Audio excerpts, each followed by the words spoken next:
When Elena Vale walked into that rundown cafe for the last time, no one knew she was worth $3 billion. Not the manager who rolled his eyes when she shuffled through the door. Not the customers who moved their purses away from her tattered coat. And certainly not Daniel Cruz, the single father working double shifts just to keep his son fed, who smiled at her like she mattered, like she was someone. But she was dying, and she was watching. And in a world that had taught her that everyone had a price, Daniel Cruz was about to prove her wrong in a way that would shatter everything she thought she knew about human nature. This is their story. If you're watching from anywhere in the world, drop your city in the comments below. I want to see how far this reaches. And if this story moves you, hit that like button. You'll understand why by the end. Now let me take you back to where it started, to a Wednesday morning that looked like every other, to a moment so small most people would have missed it entirely. The Madison Street Cafe smelled like burnt coffee and broken promises. It was the kind of place that existed in the forgotten corners of cities, wedged between a laundromat that hadn't updated its machines since 1987 and a check-cashing store with bars on the windows. The paint was peeling. The floor tiles were cracked in a spiderweb pattern that had been there so long it had become part of the landscape. The neon sign outside flickered erratically, turning open 24 hours into OP 24HOU on bad days. Daniel Cruz had worked there for 3 years, 2 months, and 16 days. Not that he was counting. He arrived every morning at 5:30, even though his shift didn't start until 6. He liked the quiet half hour before the chaos, before Marco, the day manager, showed up reeking of cologne and complaints, before the morning rush of construction workers and nurses ending overnight shifts, before the world demanded things from him that he wasn't sure he had left to give. This particular Wednesday morning in late October, Daniel was restocking napkin dispensers when the bell above the door chimed.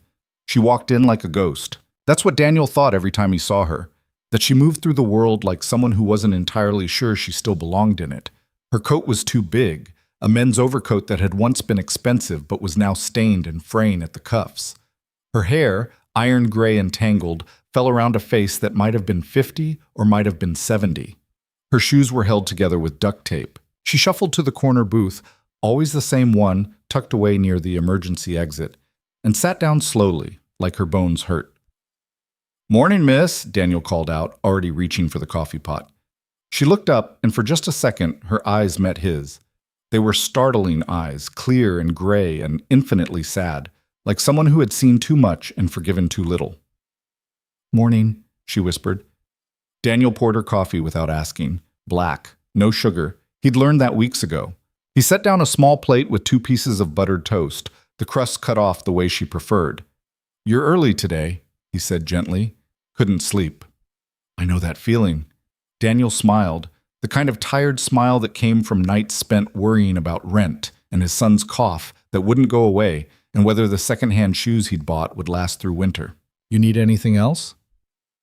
She shook her head, wrapping her thin hands around the coffee cup like it was the only warmth in the world. Daniel nodded and stepped back, giving her space. He'd learned that too. She didn't like to be crowded. "Who the hell keeps feeding the bag lady?" Marco's voice cut through the quiet like a knife. Daniel turned to find his manager standing behind the counter, arms crossed, face twisted in irritation. Marco was 32, but dressed like he thought he was running a Fortune 500 company instead of a cafe that barely broke even. Today's outfit, a knockoff designer shirt and too much gel in his hair. "She's a customer," Daniel said quietly. "She's a liability. Look at her." Marco gestured with his chin, not bothering to lower his voice. "She smells. She makes people uncomfortable. I've had complaints. She orders coffee. She pays." Daniel's voice stayed level, but something in his chest tightened. "That makes her a customer. She pays in coins she probably dug out of a fountain, and you give her free toast." "I buy the toast, with my own money, from my tips." Marco snorted. "You're a real saint, Daniel. Saint Daniel of the dumpster cases. You know what I think? I think you're too soft. That's why you're stuck working here at 40 years old, instead of doing something with your life." Daniel felt the familiar burn of shame and anger mix in his throat, but he swallowed it down. He needed this job. His son, Tommy, needed this job. So he said nothing, just turned back to wiping down the counter with more force than necessary. Just keep her away from the regular customers, Marco muttered, disappearing into the back office. Daniel glanced at the corner booth. The woman, he'd heard someone call her Elena once, though he didn't know if that was real, was staring down at her coffee, her shoulders hunched in a way that made Daniel's heart ache. She'd heard every word. He knew she had. The morning rush hit like a wave. Customers flooded in, construction workers ordering egg sandwiches to go, office workers grabbing coffee and travel mugs, a group of nurses from the hospital down the street collapsing into a booth with the exhausted relief of people whose shift had finally ended. Daniel moved through it all with practiced efficiency. Take the order. Pour the coffee. Deliver the food. Smile, repeat.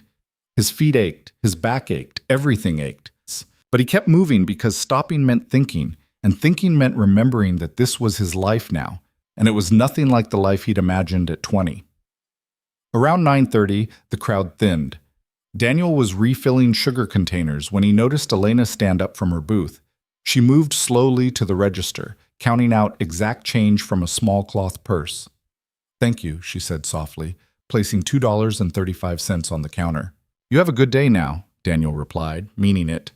She paused, studying him with those storm-gray eyes. "Why are you kind to me?" The question caught him off guard. "Why wouldn't I be? Most people aren't." Daniel thought about that, about Marco's sneers and the customers who moved away when she entered, about the woman last week who'd loudly asked him to do something about the smell, about the 1,000 small cruelties that people inflicted on those they'd decided didn't matter. "Most people are scared," he said finally. "Being kind means seeing someone, really seeing them, and that's frightening when you're trying real hard not to be seen yourself." Something flickered in her expression, surprise maybe, or recognition. She nodded slowly, then turned and shuffled out into the gray October morning. Daniel watched her go, wondering not for the first time where she went when she left the cafe, where she slept, whether she had anyone in the world who cared if she woke up the next morning. "You done staring after your girlfriend?" Daniel turned to find Carla, the other morning server, smirking at him. Carla was 23, studying nursing at the community college, and perpetually exhausted. She was good at her job and had a sharp tongue she deployed liberally. "Just making sure she got out okay," Daniel said. "You know what your problem is, Daniel?" Carla leaned against the counter, popping her gum. "You actually give a shit. In a place like this, that's basically a disability. Could be worse disabilities." "True. You could be Marco." That surprised a laugh out of Daniel, and Carla grinned, pleased with herself. The rest of the shift blurred past. By 2 o'clock, when Daniel finally clocked out, his feet felt like they belonged to someone else entirely. He grabbed his jacket from the back, nodded goodbye to Carla, and stepped out into the afternoon. The sky was the color of old concrete. Rain threatened but hadn't arrived yet, leaving the air heavy and expectant. Daniel pulled his jacket tighter and started the 12-block walk to Tommy's school. He couldn't afford a car. The bus was cheaper, but walking was free, and free mattered when you were counting every dollar. So he walked, passing through neighborhoods that shifted gradually from commercial to residential, from shabby to shabbier. PS 47 was a squat brick building that had been old when Daniel was young. He waited outside the chain-link fence with the other parents, mostly mothers, some grandmothers, 1 or 2 fathers who worked night shifts or odd hours like him. At 3:15, the doors burst open and children poured out like water from a broken dam. Daniel spotted Tommy immediately. His son was 7 years old, small for his age, with Daniel's dark curly hair and his mother's hazel eyes. He was wearing the jacket Daniel had bought at Goodwill last month, the one that was slightly too big so it would last through the winter. "Dad!" Tommy's face lit up like sunrise, and Daniel felt something in his chest unclench. This was why he dragged himself to that cafe every morning. This smile, this moment. "Hey, buddy." Daniel crouched down to Tommy's level. "How was school?" "Good. We learned about the water cycle, and guess what? Mrs. Patterson said my drawing of the rain was really good. She put it on the wall." "That's amazing. I'm proud of you." Tommy beamed, then his expression shifted to something more serious. "Dad, can we go to the library? I need a book for my book report." Daniel mentally calculated. The library was 6 blocks in the opposite direction from their apartment. That meant more walking, and he was already exhausted. But Tommy loved reading, loved it with a pure passion that reminded Daniel of who he used to be, back when he believed education was a ticket to something better. Sure thing, let's go.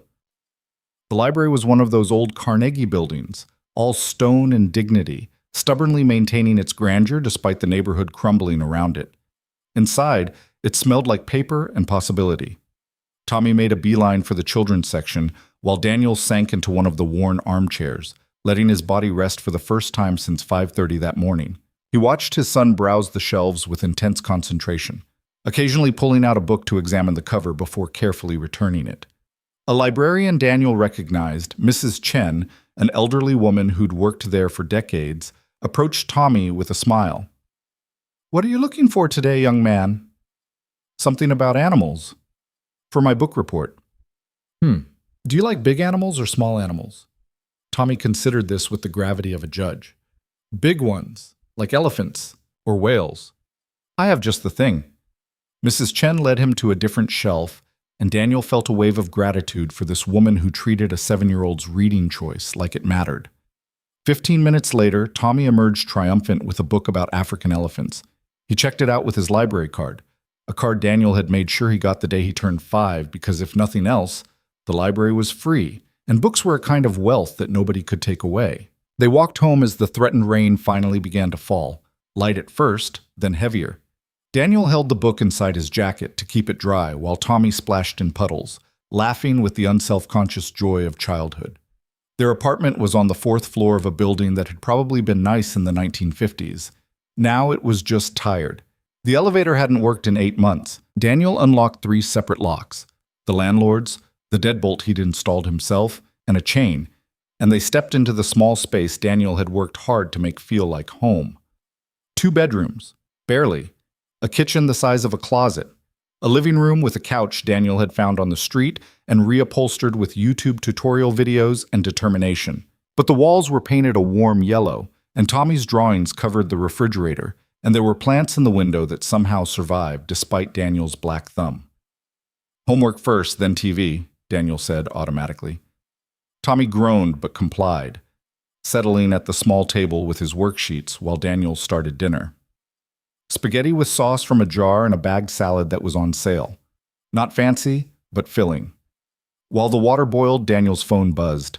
A text from his ex-wife, Rachel. "Tommy's birthday is in 3 weeks. I'm planning a party at my place. 2 p.m. Saturday the 21st. Let me know if you can bring him." Daniel stared at the message, feeling the familiar, complicated tangle of emotions that Rachel always inspired.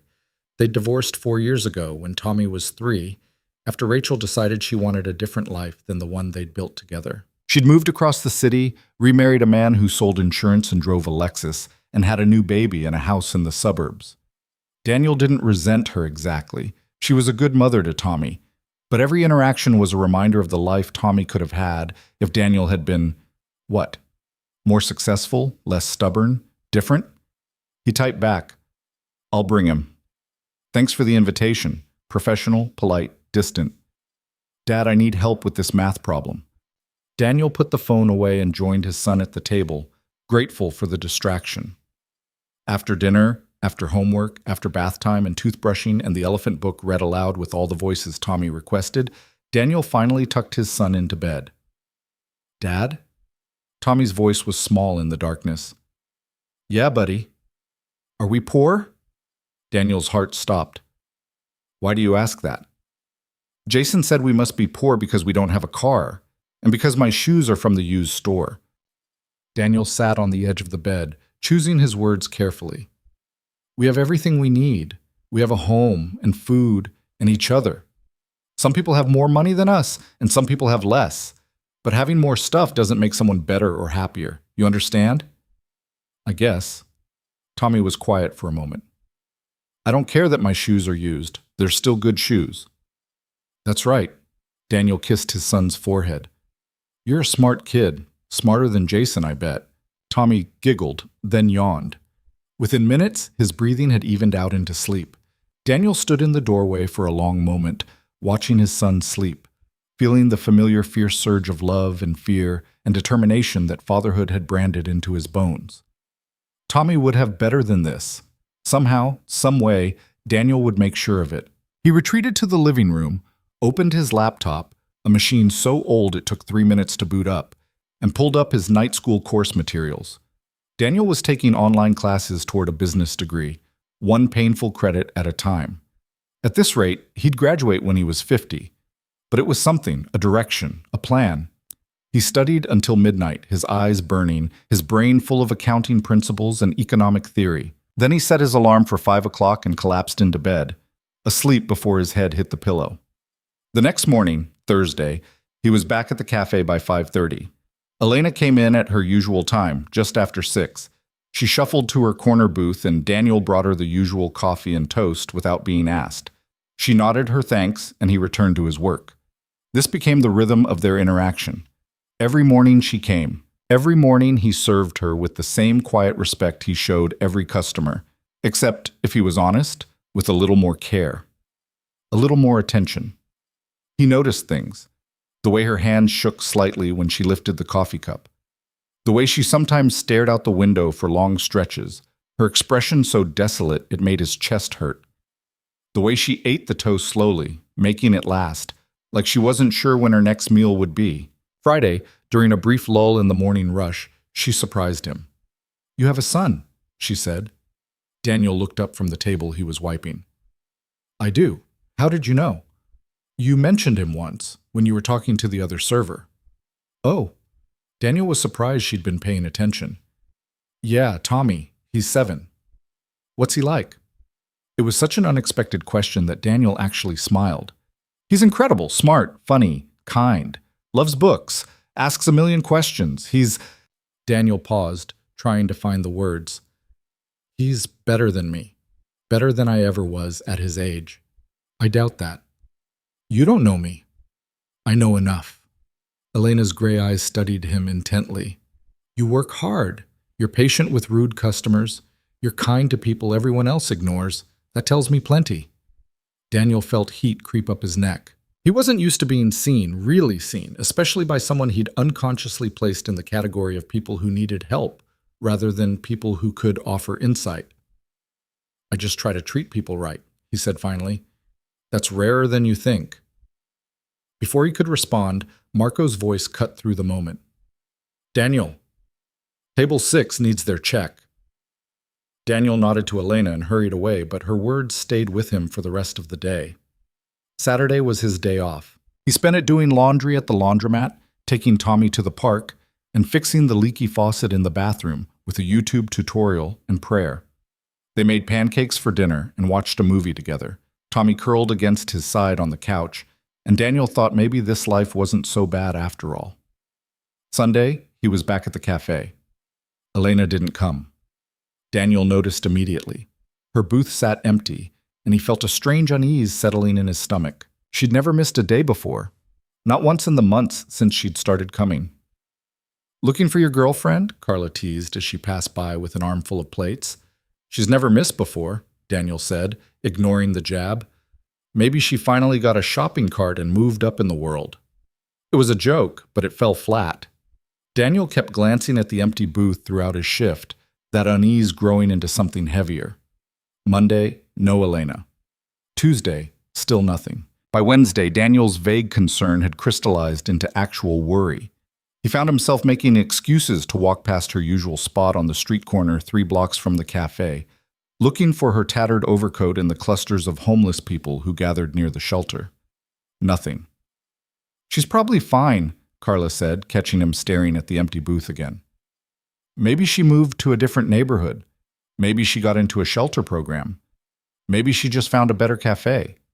"Maybe," Daniel agreed, but he didn't believe it. Thursday morning, 1 week after Elena had last walked through the door, Daniel was taking an order from a regular when the cafe door opened with more force than usual. 3 people entered. They weren't the usual cafe crowd. 2 were men in dark suits, earpieces visible, moving with the controlled awareness of professional security. The third was a woman in an expensive charcoal suit, carrying a leather briefcase that probably cost more than Daniel made in a month. The entire cafe went quiet. The woman's eyes scanned the room, then locked on Daniel. She walked toward him with purposeful strides, her heels clicking on the cracked tile. "Daniel Cruz?" Her voice was crisp, professional. Yes? Daniel's heart rate kicked up. His first thought was Tommy. Something had happened to Tommy. But no, they'd come to the cafe, not his apartment. So, my name is Jennifer Chen. I'm an attorney with Whitmore, Hastings and Associates. She pulled a business card from her pocket and handed it to him. The cardstock was heavy, expensive. I need to speak with you about a private matter. Is there somewhere we can talk? Daniel looked around the cafe. Marco was watching from behind the register, eyes narrow with suspicion. Every customer had stopped eating to stare. I'm working, Daniel said slowly. I can't just... It's regarding Elena Vale. The name hit him like a physical blow. Elena. Not just Elena, but Elena Vale. A full name. An identity. What about her? Is she okay? Jennifer's expression softened slightly, and Daniel knew the answer before she spoke. I'm sorry to inform you that Ms. Vale passed away 3 days ago. The world tilted. Daniel gripped the back of the nearest chair to steady himself. How? His voice came out rough. Peacefully. In her sleep. She had advanced pancreatic cancer. She'd known for several months. Cancer. Elena had been dying, and he hadn't known. Nobody had known. She'd been coming to this cafe every morning, drinking coffee and eating toast and dying, and Daniel had just served her food like it was nothing. Why are you here? He managed to ask. Jennifer glanced around at the watching crowd, then back at Daniel. Because Ms. Vale left specific instructions in her will. Instructions that concern you directly. This is not a conversation we should have in public. I don't understand. Mr. Cruz, Jennifer's voice was gentle but firm. Elena Vale was not homeless. She was a billionaire, and she named you as a beneficiary in her will. The words didn't make sense. They were English, arranged in a grammatically correct sentence, but the meaning slid off Daniel's comprehension like water off glass. What? We need to talk, privately, please. Daniel looked at Marco, who had gone pale, looked at Carla, whose mouth was literally hanging open, looked at the security guards flanking Jennifer Chen, who stood like they did this kind of thing every day. I need to... His brain wasn't working. I need to finish my shift. Mr. Cruz, I assure you... Daniel! Marco had found his voice. Take your break. Take all the time you need. Of course, now that there was money involved, suddenly Daniel could take all the breaks he wanted. The office and back, Daniel heard himself say. We can talk there. He led Jennifer and her security detail to Marco's cramped office, a room barely big enough for a desk and 2 chairs. The guards waited outside while Jennifer closed the door. Please sit. Daniel sat. Jennifer remained standing, opening her briefcase with practiced efficiency. Mr. Cruz, what I'm about to tell you may be difficult to process. I ask that you hear me out completely before asking questions. Daniel nodded numbly. Elena Vale was the founder and majority shareholder of Vale Industries, a technology company specializing in data security and artificial intelligence. At the time of her death, her personal net worth was estimated at $3.2 billion. And $3.2 billion. The number was so large it lost meaning. For the past 8 months, Jennifer continued, Ms. Vale had been living anonymously on the streets of the city. She gave away most of her daily wealth, kept only what she could carry, and observed how people treated her when they believed she was nobody. It was a social experiment of sorts, though I believe it was more personal than that. Why would she do that? Daniel's voice was barely a whisper. That's a question I cannot fully answer. What I can tell you is that in her final will and testament, written 2 weeks before her death, Ms. Vale made several provisions. One of them directly concerns you. Jennifer pulled a thick envelope from her briefcase and set it on the desk between them. Elena Vale has left you $12 million, Mr. Cruz. The room spun. Daniel gripped the edge of the desk. That's not possible. I have the documentation here. Additionally, she left you this. Jennifer produced a smaller sealed envelope. She insisted this be hand-delivered to you and read in private. Daniel stared at the envelope. His name was written on the front in shaky handwriting, Daniel Cruz.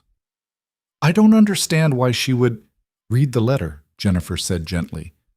I think it will explain more than I can. She stood, gathering her briefcase. I'll wait outside. Take all the time you need." Then she was gone, and Daniel was alone with an envelope that supposedly contained an explanation for why a woman he'd thought was homeless had just left him more money than he'd earn in 10 lifetimes. His hands shook as he opened it. The letter inside was written on expensive stationery, the handwriting the same shaky script from the envelope. "Dear Daniel, if you're reading this, I'm gone. I hope my passing was peaceful. I hope I didn't suffer too much at the end. But more than that, I hope you can understand why I'm doing what I'm doing. For 8 months, I lived on your streets. I wore rags. I smelled bad. I looked like exactly what I was supposed to look like. Someone who didn't matter. Someone who could be ignored, dismissed, pitied at best, reviled at worst. In those 8 months, hundreds of people passed by me. Thousands, probably. Do you know how many spoke to me like I was human? 7.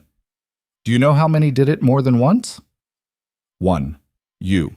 Daniel's eyes blurred as he read Elena's words, his hands trembling so badly the paper rustled like leaves in a storm. "Every morning, you brought me coffee. You remembered how I took it, black, no sugar. You cut the crusts off my toast because you noticed I left them on the plate the first time. You did these things without asking for thanks, without expecting recognition, without needing me to be anyone other than who I appeared to be. Do you know what that's worth, Daniel? Do you have any idea? I built an empire on the principle that everyone has a price. Everyone wants something: power, money, recognition, security. Everyone is motivated by what they lack. I made billions understanding this fundamental truth about human nature. And then I met you. You had every reason to ignore me, to be cruel, to see me as a burden or a nuisance. You work brutal hours for terrible pay. You're raising a son alone. You have your own struggles, your own burdens. And yet every single morning you chose kindness. Not because it would benefit you, not because someone was watching, not because you thought I might be anyone other than a broken woman with nothing to offer. You chose kindness because that's who you are. I've spent my whole life surrounded by people who wanted something from me. My board wanted profit. My employees wanted advancement. My so-called friends wanted access. Even my family, what little I had left, wanted the comfort my money could provide. Everyone wanted Elena Vale, the billionaire, the empire builder, the ruthless businesswoman who never lost a negotiation. No one wanted Elena, just Elena. The woman who was terrified of dying alone. The woman who lay awake at night wondering if anyone would mourn her for who she was rather than what she had. And then, in the last months of my life, I found you. A man who gave me dignity when I had nothing else. A man who saw me, really saw me, when I was invisible to everyone else. So yes, Daniel, I'm leaving you money. $12 million to be exact. I know that number is incomprehensible to you right now. I know you're probably panicking, thinking this is a mistake, wondering what you could possibly have done to deserve this. But here's what I need you to understand. This isn't charity. This isn't pity. This is payment for a service rendered. You gave me the most valuable thing I'd received in decades. Proof that humanity still exists. That kindness without transaction is still possible. That I wasn't completely wrong about people. You gave me hope in my final days. You can't put a price on that. The money comes with only one condition, and it's not a legal one, just a request from a dying woman who saw something special in you. Use some of it to build something meaningful. Not for me, not as a monument or a memorial, but for the others like me, the invisible ones, the forgotten ones, the people everyone walks past without seeing. Create something that would have helped the person you thought I was. The rest is yours to do with as you wish. Pay off your debts, secure Tommy's future, buy a car, take a vacation. Live without the constant weight of worry that I saw in your eyes every morning when you thought no one was looking. I'm giving you freedom, Daniel, the freedom to choose, the freedom to build, the freedom to be the person you already are, without the constraints of poverty holding you back. Don't feel guilty about accepting this. Don't diminish it by thinking you don't deserve it. You gave me something priceless in my final days. Let me give you something priceless in return. Thank you for the coffee. Thank you for the toast. Thank you for treating me like I mattered.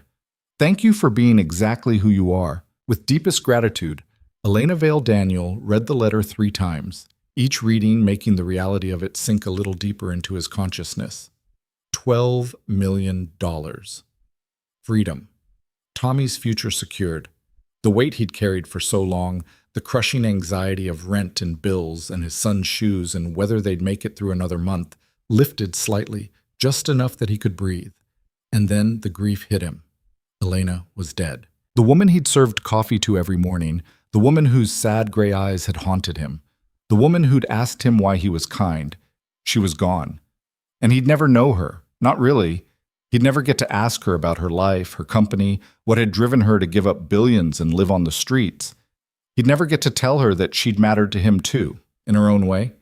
That serving her had become one of the few parts of his day that felt meaningful. He put his head in his hands and cried.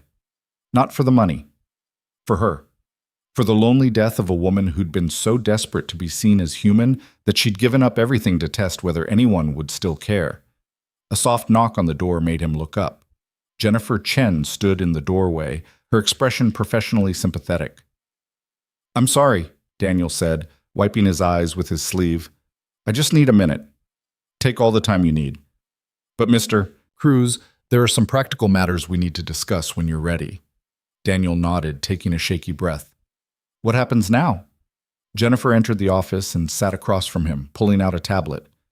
"Now we begin the process of transferring the assets to you. It will take approximately 2 weeks for the legal proceedings to complete. In the meantime, I have some documents for you to sign, and we'll need to set up accounts in your name." 2 weeks, Daniel repeated. "So it's not. I don't have access to anything right now?" "Not immediately, no. The estate is substantial and complex. There are tax implications, legal requirements, numerous details that need to be properly handled. But I can arrange for an advance if you have immediate financial needs." "No, Daniel laughed, a slightly hysterical sound. "I just realized I still need to finish my shift. I still need to pick up Tommy from school. I still need to pay rent next week. Everything is the same, except everything is completely different." "That's a very normal reaction," Jennifer said gently. "Mr. Cruz, I've handled many estates in my career. What I can tell you is this: your life is about to change in ways you can't yet imagine. I strongly recommend you take time to process this before making any major decisions." "What kind of decisions?"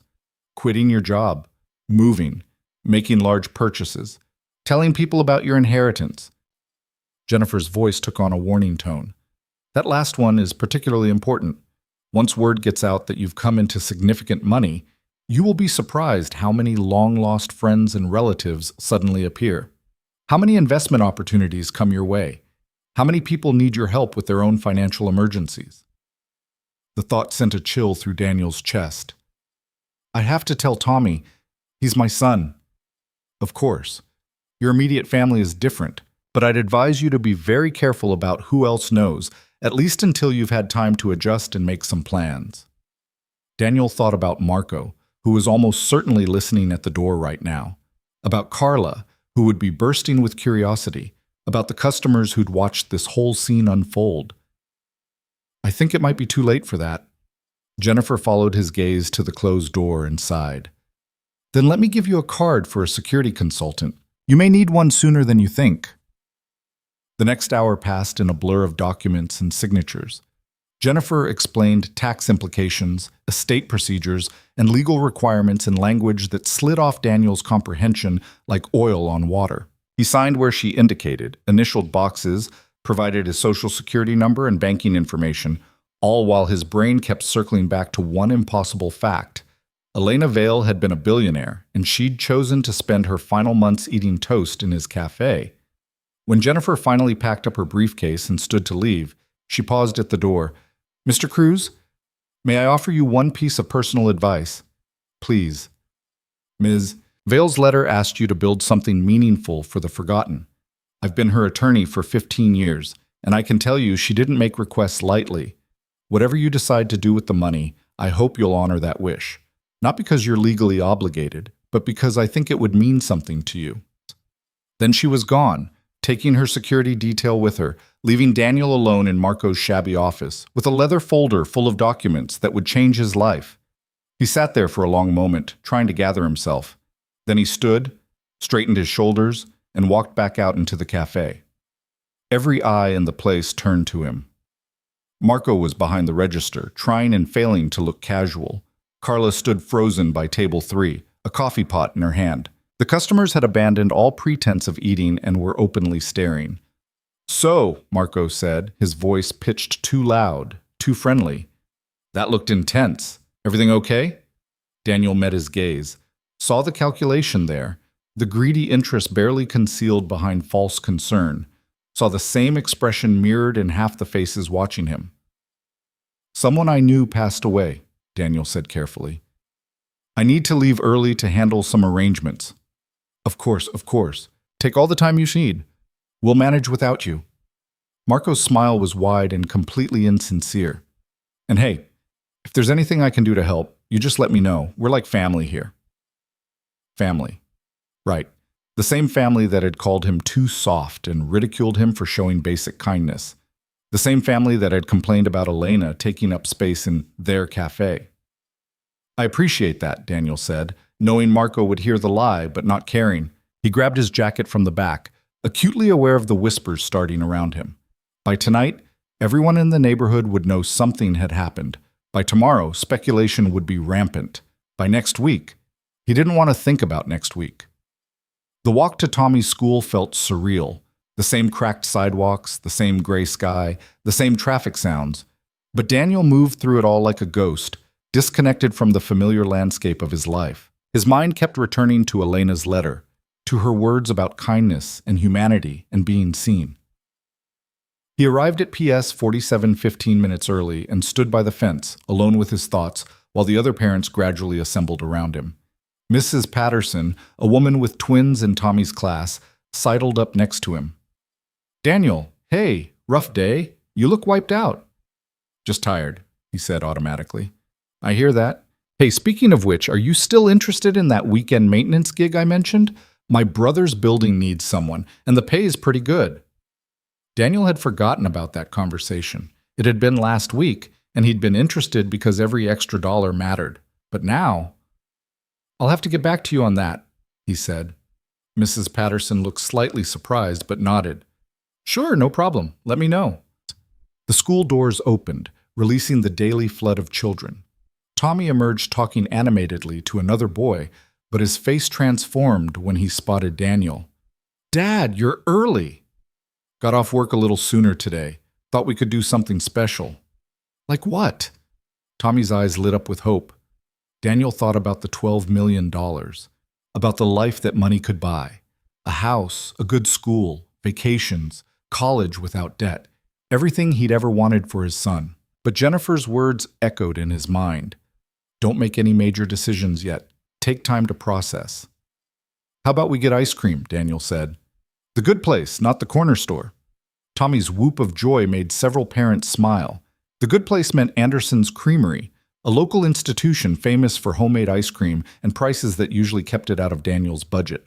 They walked the 8 blocks together, Tommy chattering about his day, a science experiment with vinegar and baking soda, a game at recess, a funny thing his friend Marcus had said, normal things, beautiful things, things Daniel had been terrified he'd lose if he couldn't keep paying the rent, keep buying the groceries, keep holding their small life together through sheer determination. Anderson's Creamery was warm and bright, smelling like sugar and cream and childhood. Tommy pressed his face against the glass display case, examining the flavors with the seriousness of a Supreme Court justice. "Can I get 2 scoops?" he asked hopefully. Usually, Daniel would say 1 scoop was plenty, would calculate the extra $1.50 and decide it wasn't worth it. "You can get 3 if you want," Daniel heard himself say. Tommy's eyes went wide. "Really? Really?" They sat at a small table by the window, Tommy working on a towering creation of chocolate, mint chip, and birthday cake ice cream while Daniel nursed a single scoop of coffee flavor. The elderly man behind the counter, Anderson himself, probably in his 70s, smiled at them. "Good to see a father and son enjoying some quality time," he called over.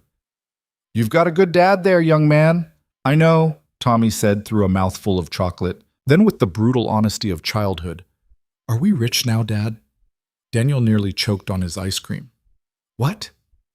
"Jason's mom said his dad heard you got a lot of money today. Is that true?" And there it was. Less than 3 hours, and already the rumors had started. Daniel should have known. In a neighborhood like theirs, gossip traveled faster than light.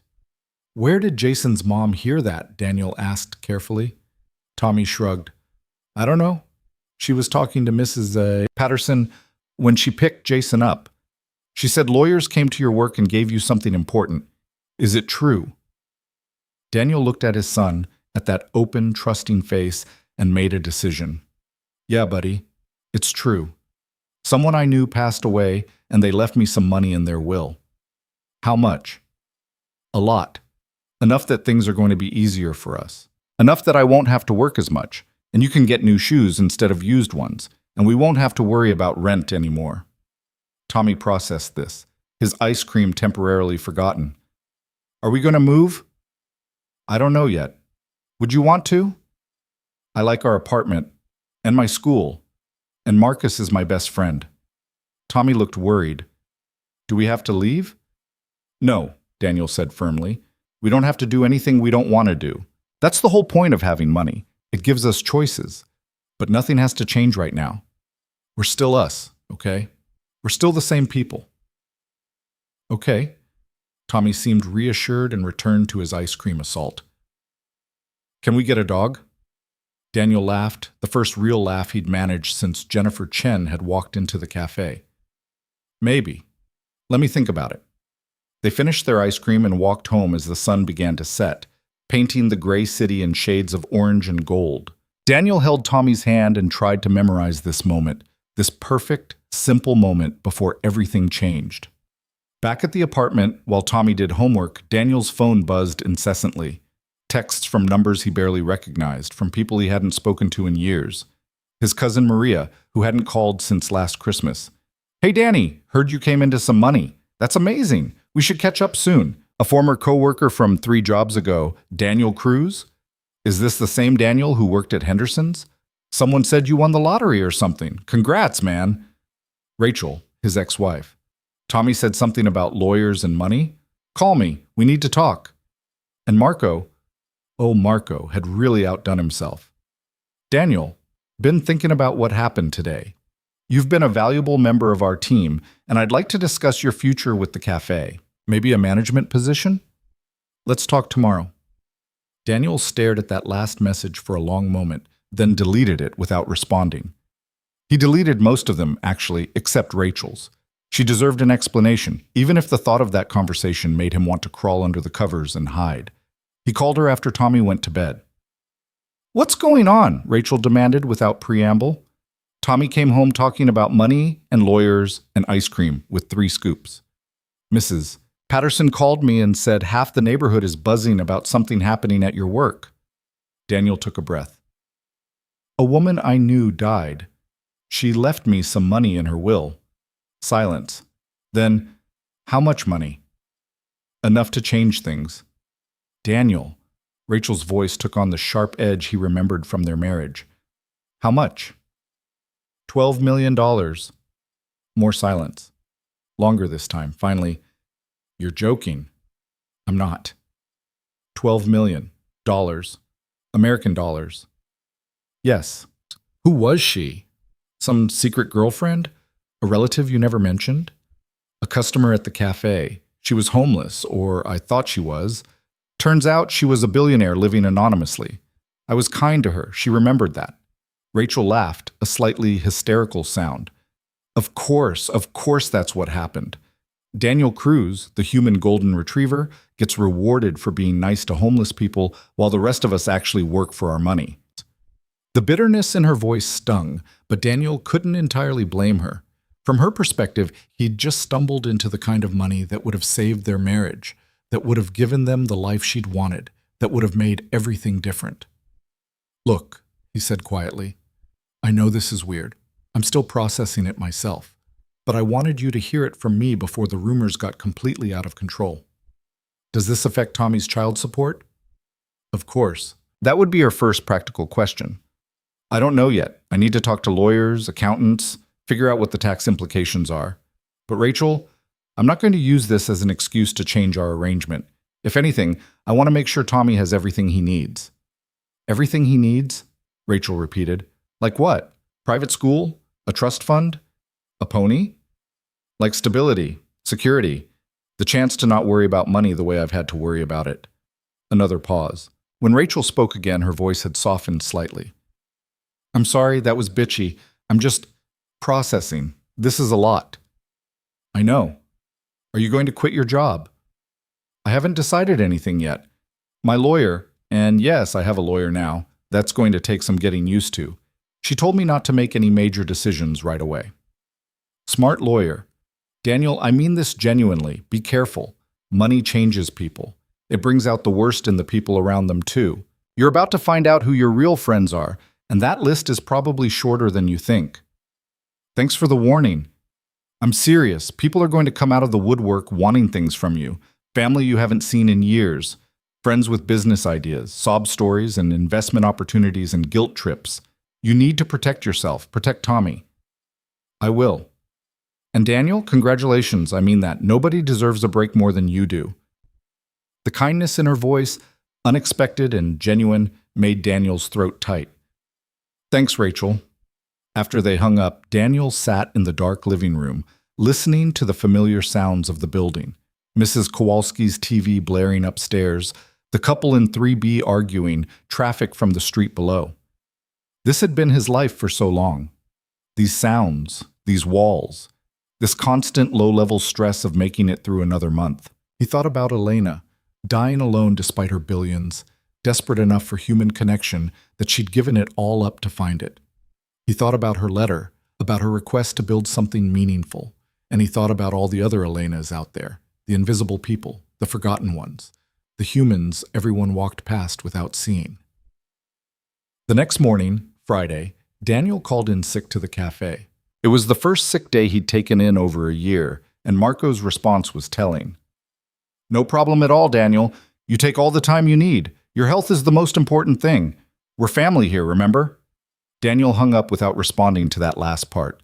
He spent the day making calls to Jennifer Chen, asking about establishing the accounts and when he could access the money, to a financial advisor she recommended, who spoke about investment strategies and wealth management in calming, professional tones, to a tax attorney who explained the significant tax burden he'd be facing and suggested forming a charitable foundation both for tax purposes and to honor Elena's wishes. By the end of the day, his head was spinning with information, but one thing was becoming clear.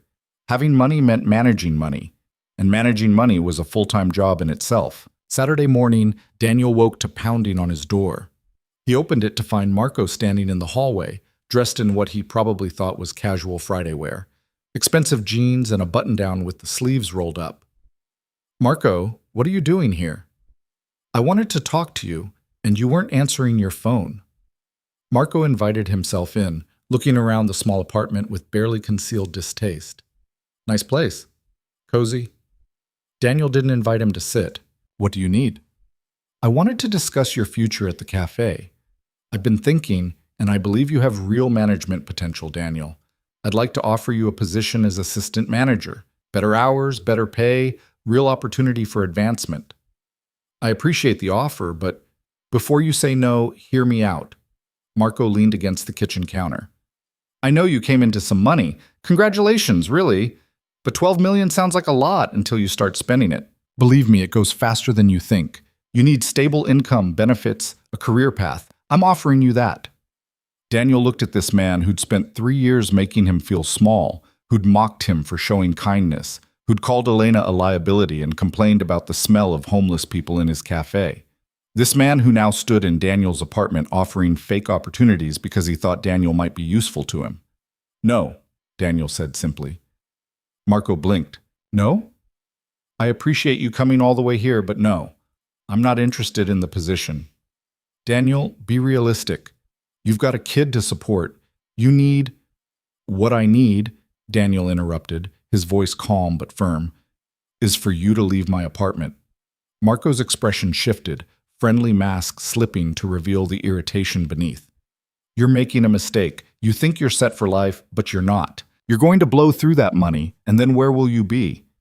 You'll come crawling back, and I might not have a position available. I'll take that risk. Goodbye, Marco. It took another minute of maneuvering, but Daniel finally got him out the door and locked it behind him. His hands were shaking, not from fear, but from the sheer satisfaction of finally finally being able to say no to a man who'd made his life miserable. Tommy emerged from his bedroom, sleepy-eyed. "Who was that?" "Nobody important," Daniel said. "Come on, let's make pancakes." As they cooked breakfast together, Tommy chattering about his plans for the weekend, Daniel felt something shift inside him. The weight he'd carried for so long, the fear, the constant anxiety, the crushing pressure of barely keeping his head above water. It was still there, but it had changed. It was no longer crushing. It was just there, manageable, finite. For the first time in years, Daniel could breathe. The pancakes were golden and perfect, studded with chocolate chips Tommy had insisted on adding. They ate at their small table by the window, syrup dripping onto plates that didn't match. And Daniel thought about how many mornings just like this he'd taken for granted.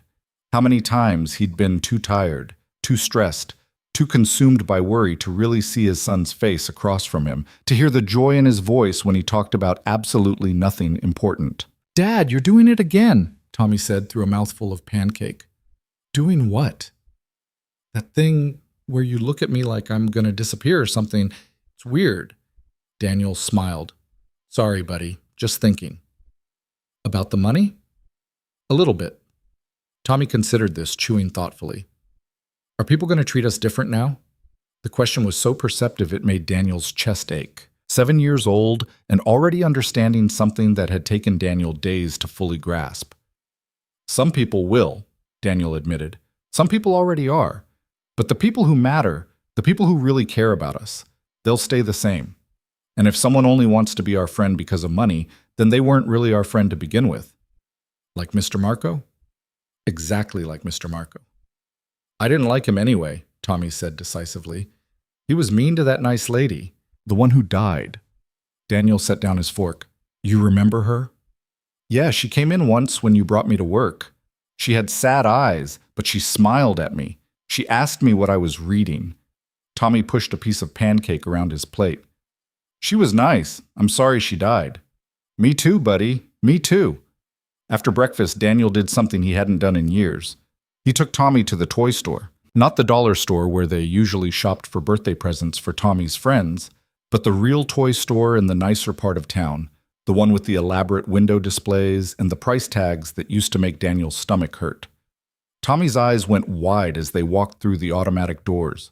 The store was enormous, aisle after aisle of toys organized by age and category, bright colors and flashing lights, and everything a kid could possibly dream of. "Can I really get something?" Tommy whispered, like he was afraid speaking too loud would break the spell. "You can get something," Daniel confirmed. "Not everything, but something you really want." Tommy took his mission seriously. He walked slowly through the aisles, examining options with the gravity of a general planning a campaign. Daniel followed, watching his son's face light up at remote-controlled cars. Consider and dismiss various action figures, pause longingly at an enormous Lego set that depicted a space station. "That one," Tommy said finally, pointing at the Lego set. "Can I get that one?" Daniel looked at the price tag. $149. 3 months ago, that would have been impossible. 2 weeks of groceries, or the electric bill, or part of the rent. Now it was just numbers on a tag. "You got it." The joy on Tommy's face was worth every penny of Elena's $12 million. They carried the enormous box home, Tommy chattering nonstop about how he was going to build it, where he was going to display it, whether Dad would help him with the hard parts. It was the most animated Daniel had seen his son in months, maybe years, and something settled in his chest. A certainty that whatever else happened, whatever complicated emotions the money brought, making his son happy like this was right. The afternoon passed in a haze of Lego construction. Daniel's phone buzzed constantly with messages he mostly ignored, except one from Jennifer Chen confirming their meeting Monday morning to finalize the estate paperwork. The real world was waiting, but for these few hours, Daniel let himself exist in the small universe of his living room, building a plastic space station with his son, piece by careful piece. Sunday morning arrived with another knock on the door, though this one was gentler than Marco's had been. Daniel opened it to find Mrs. Chen from the library, holding a casserole dish covered in aluminum foil. "Mrs. Chen," he said, surprised, "what are you doing here?" "I heard about your loss," she said simply. "I brought food. It's what we do when someone dies.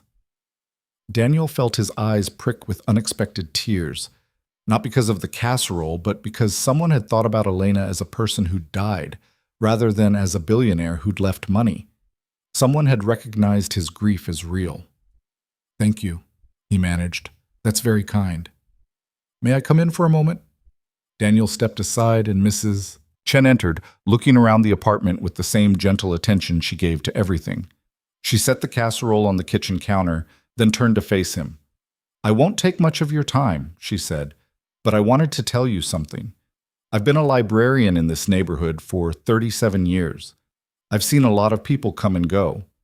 And in all that time, I've watched you be a good father, a hard worker, and a kind person. Money doesn't change that. It just gives you more options for expressing it." "I'm trying to remember that," Daniel said quietly.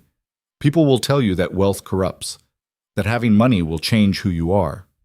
Mrs. Chen smiled. "In my experience, money doesn't change people. It reveals them. It shows you who they always were, underneath the struggle.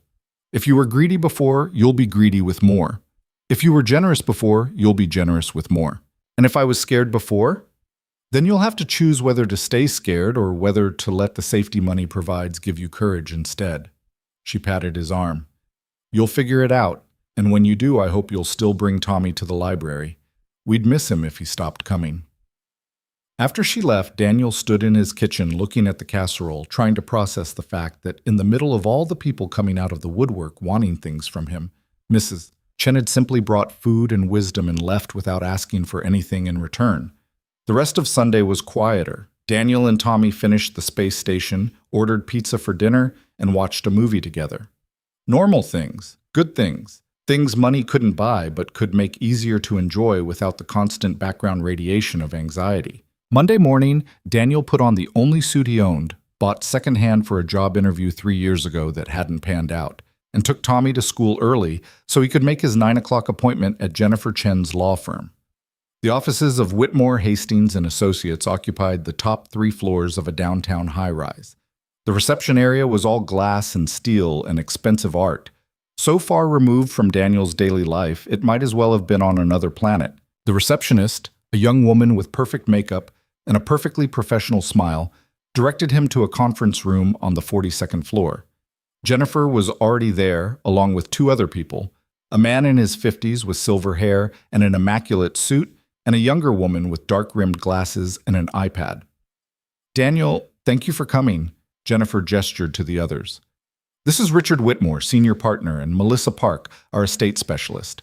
They'll be helping us finalize everything today." The next 2 hours were a masterclass in legal and financial complexity. They walked Daniel through documents, explained tax implications, set up accounts, and established what Richard called the infrastructure of wealth management. Daniel signed so many papers his hand cramped. "Now," Richard said, leaning back in his chair, "let's talk about Elena's other request, the foundation." Daniel straightened. "I've been thinking about that." "And?" Jennifer prompted. "She asked me to build something for the invisible people, the forgotten ones.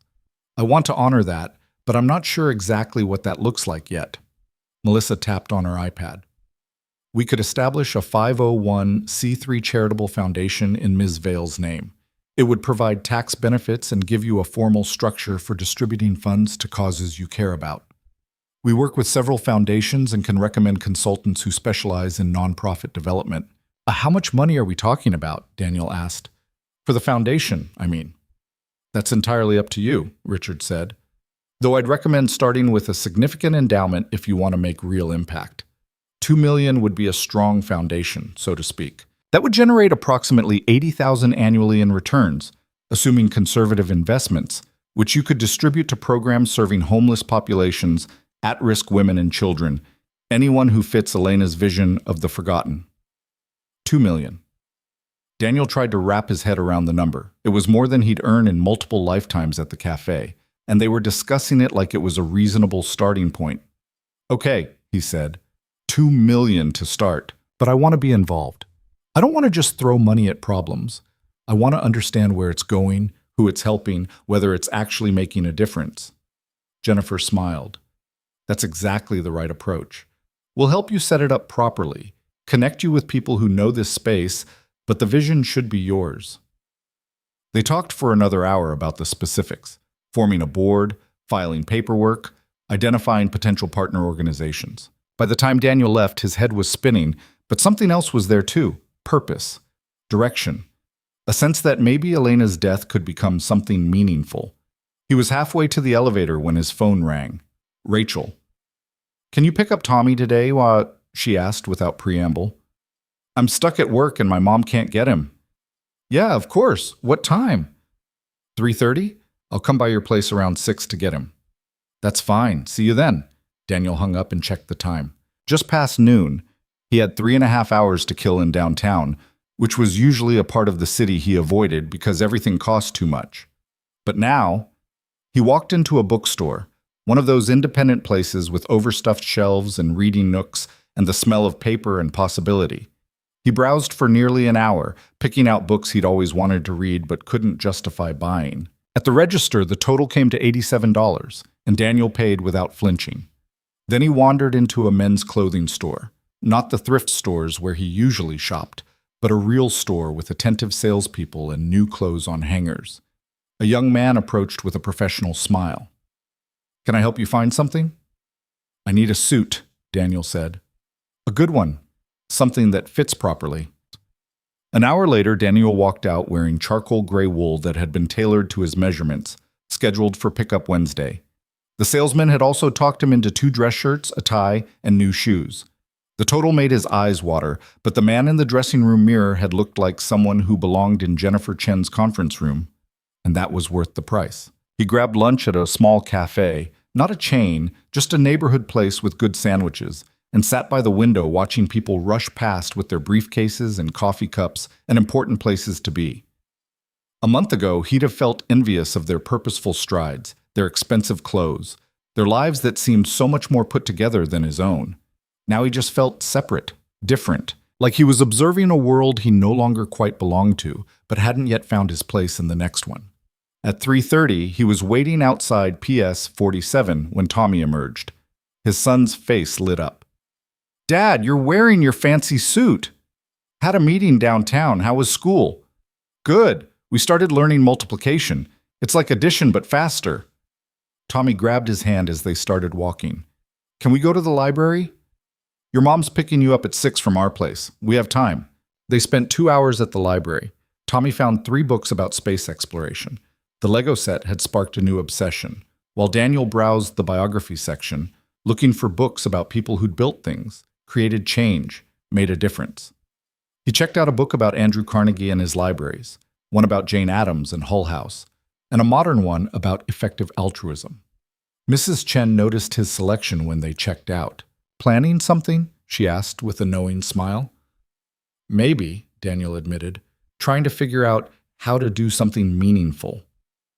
The fact that you're reading before doing tells me you'll probably get it right." Rachel arrived exactly at 6, pulling up outside Daniel's building in the Lexus her husband drove. She got out, looking crisp and professional in her work clothes, and buzzed the apartment. Daniel let her up, Tommy already packed and waiting with his backpack. "Hey, Mom!" Tommy hugged her. "Dad got me a Lego space station, and we built it together, and it has over 1,000 pieces, and—" "Slow down, sweetie. That's wonderful." Rachel looked over Tommy's head at Daniel. "Can we talk for a minute? Tommy, go wait in the car with Jim. I'll be right down." Tommy scampered off, and Rachel closed the door behind him. "I've been thinking about what you told me," she said without preamble. "About the money, and I want to apologize for my initial reaction. It was petty. You don't need to—" "Let me finish. I've spent 4 years being angry at you for not being the husband I wanted, for not making enough money, not having enough ambition, not giving me the life I thought I deserved." She paused, something complicated crossing her face. "But watching you these past few years, the way you've been with Tommy, the way you've worked yourself to the bone to give him what you could, I was wrong to blame you for not being something you never were." Daniel didn't know what to say to that. "What I'm trying to say is," Rachel continued, "I think you'll handle this money better than most people would. You won't waste it on stupid stuff. You'll take care of Tommy, and maybe you'll do some good with it too." She smiled, small and sad. "You were always better at caring about other people than you were at caring about yourself." Thanks, Rachel. That means a lot. One more thing. Tommy's birthday party is this Saturday. I know things are crazy for you right now, but he really wants you there. 2 o'clock at my place, okay? I'll be there. After she left, Daniel stood in his apartment feeling strange and unmoored.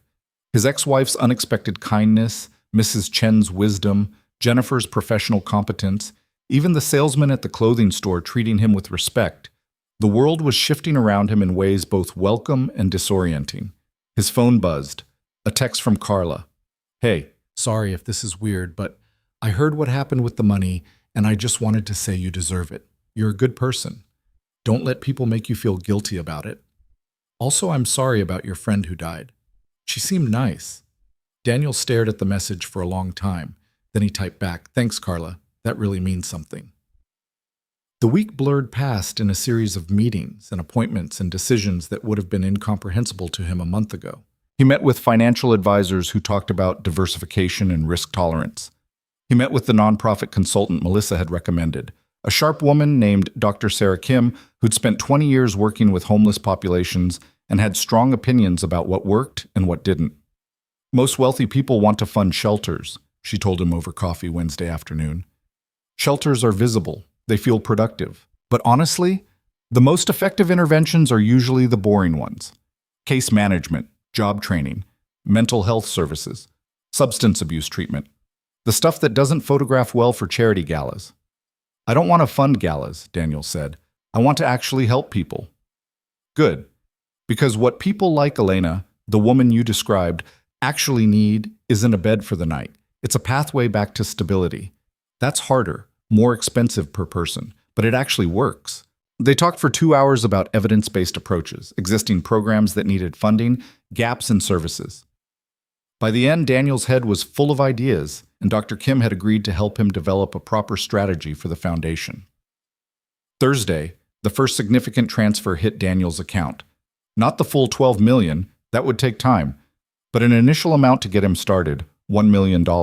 Daniel sat at his kitchen table, logged into his bank account on his ancient laptop, and stared at the number, $1 million, in his checking account. Just sitting there, like it was normal, like it belonged to him. He felt like he was going to throw up. Instead, he paid off his credit card debt, $3,000 he'd been chipping away at for 2 years. Then his medical bills from when Tommy had pneumonia last year. Then 6 months of rent in advance just because he could, just to buy himself breathing room. Even after all that, the number barely changed. Friday, he went back to the cafe. He'd been thinking about it all week, whether to quit, when to quit, how to quit. Jennifer had advised him to tie up loose ends, not to burn bridges. Dr. Kim had suggested he keep working for a while, that maintaining some connection to the life he'd lived would help him stay grounded as things changed. But Daniel had his own reasons. He wanted to see the place one more time, to say goodbye on his own terms. He arrived for the breakfast shift at 6 a.m., and the look on Marco's face was almost worth the awkwardness. Daniel, you're back. I was starting to worry you'd left us. Just needed a few days, Daniel said neutrally. The shift was strange. Carla treated him normally, which he appreciated. But other coworkers kept giving him odd looks, and customers who'd never noticed him before suddenly wanted to make conversation. One regular actually asked him for investment advice. During the mid-morning lull, Daniel found Marco in the back office. I need to talk to you, Daniel said. Marco's expression shifted, calculation and false warmth mixing in his eyes. Of course. Have a seat. Daniel remained standing. I'm giving notice. 2 weeks, if you need it, but I'd prefer to make today my last day. Daniel, come on.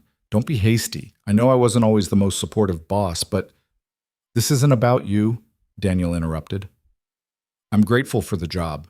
It got me through a hard time, but I'm ready to move on to something else now. What else? You gonna sit on your money and watch TV all day? Marco's mask slipped, showing the resentment underneath. You think 12 million is enough to coast on forever? No, Daniel said calmly. I think it's enough to build something that matters. Elena asked me to create something meaningful for people like her. That's what I'm going to do. People like her, Marco snorted. You mean homeless people? You're going to waste millions on charity cases? Daniel looked at this man who'd spent 3 years making him feel small, who'd called Elena a liability, who'd seen human beings as problems to be managed rather than people to be respected, and he felt for the first time something like pity. "They're not charity cases," Daniel said quietly. "They're people. And maybe if more people treated them that way, they wouldn't need charity in the first place." He turned to leave, then paused at the door. "I'll work through the day if you need coverage, or I can leave now. Your choice." "Leave now," Marco said, his voice tight. "We'll manage." Daniel nodded, collected his jacket and the few personal items from his locker, and walked out of Madison Street Cafe for the last time. Carla caught him in the parking lot. "Hey, wait up," he turned. "Yeah?" "That thing you said in there, about treating people like people." She shifted her weight, looking uncharacteristically uncertain. "I wasn't always nice to her either. The lady who died. I judged her, avoided her, made assumptions." "You weren't cruel," Daniel said. "You just didn't see her." "That's almost worse, though, isn't it? Being invisible." Carla wiped at her eyes, frustrated with herself. "Anyway, I'm sorry, and I hope whatever you build works. I hope it helps people." "Thanks, Carla. Good luck with nursing school. Good luck changing the world, or whatever." Daniel walked away from the cafe, and with each step, the weight on his shoulders lightened. Not gone. He'd carry Elena's trust, her expectations, the responsibility of her gift for the rest of his life. But lighter. More like purpose than burden. He had one more stop to make before picking up Tommy from school. The cemetery where Elena was buried was in the expensive part of town, the kind of place with manicured lawns and tasteful headstones and grief that could afford to be dignified. Daniel had gotten the location from Jennifer, along with the information that Elena's funeral had been small, just her attorney, her accountant, and the board members from her company paying respects to a woman most of them had barely known. He found her grave easily. The headstone was simple, elegant, Elena Marie Vale, with her birth and death dates, and underneath she saw clearly. Daniel stood there for a long time, hands in his pockets, trying to find words for everything he felt. "I quit my job today," he said finally, feeling only slightly ridiculous talking to a gravestone. "I'm going to start the foundation like you asked. I'm going to try to help people.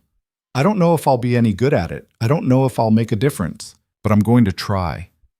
The wind rustled through the cemetery trees. "I'm scared," Daniel admitted. "Scared of messing this up. Scared of disappointing you. Scared of becoming someone different, someone I don't recognize." He paused. "But I'm also grateful. You gave me a chance at a different life, a chance to be more than just someone surviving. I won't waste it." A bird landed on Elena's headstone, regarded Daniel with bright eyes, then flew away. "Thank you," Daniel said quietly. "Thank you for the coffee. Thank you for seeing me too." He stood there a while longer, then headed back to his car. He had to pick up Tommy from school. Tomorrow was his son's birthday party at Rachel's house. Monday, the foundation paperwork would be finalized. The future was coming, ready or not. Saturday morning arrived with Tommy bursting into Daniel's bedroom at 7 a.m., despite the party not starting until 2. "Dad, I'm 8 today. That's a whole year older than 7, Daniel groaned, pulling a pillow over his face.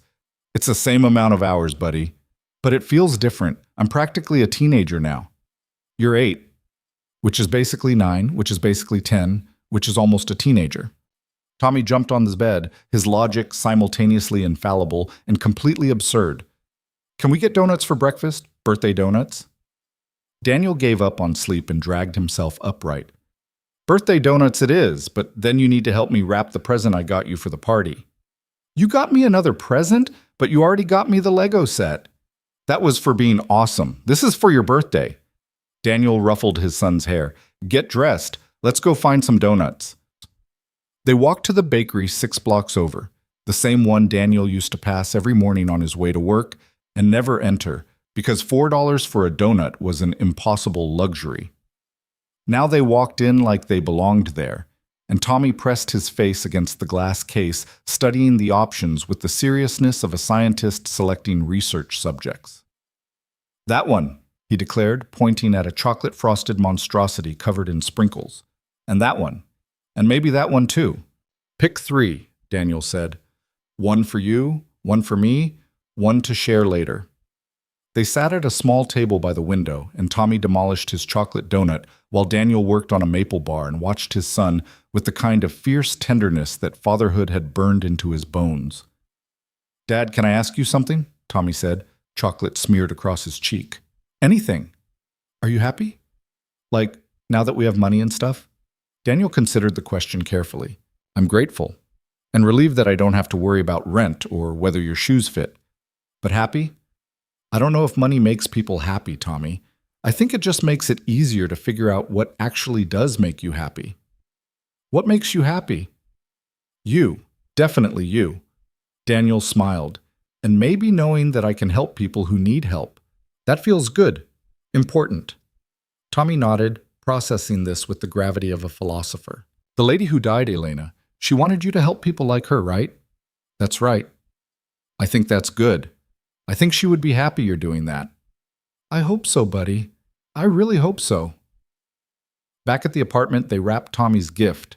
A new bike, blue and silver, with handbrakes and everything. Daniel had gone to the bike shop Wednesday and probably spent too much.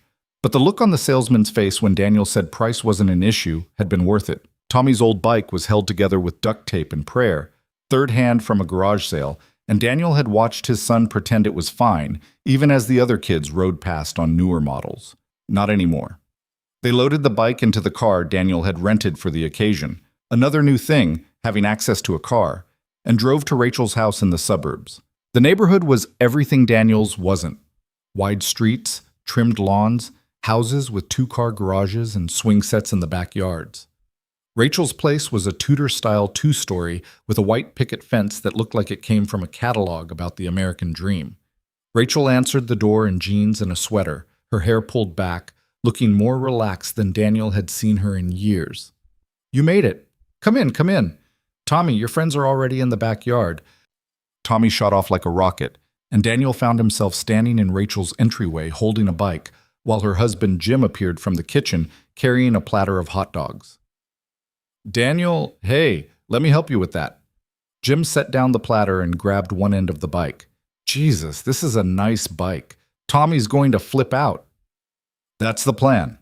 They carried it through the house to the garage, and Daniel tried not to compare his cramped apartment to this space Rachel now inhabited. The kitchen was magazine perfect. The living room had furniture that matched.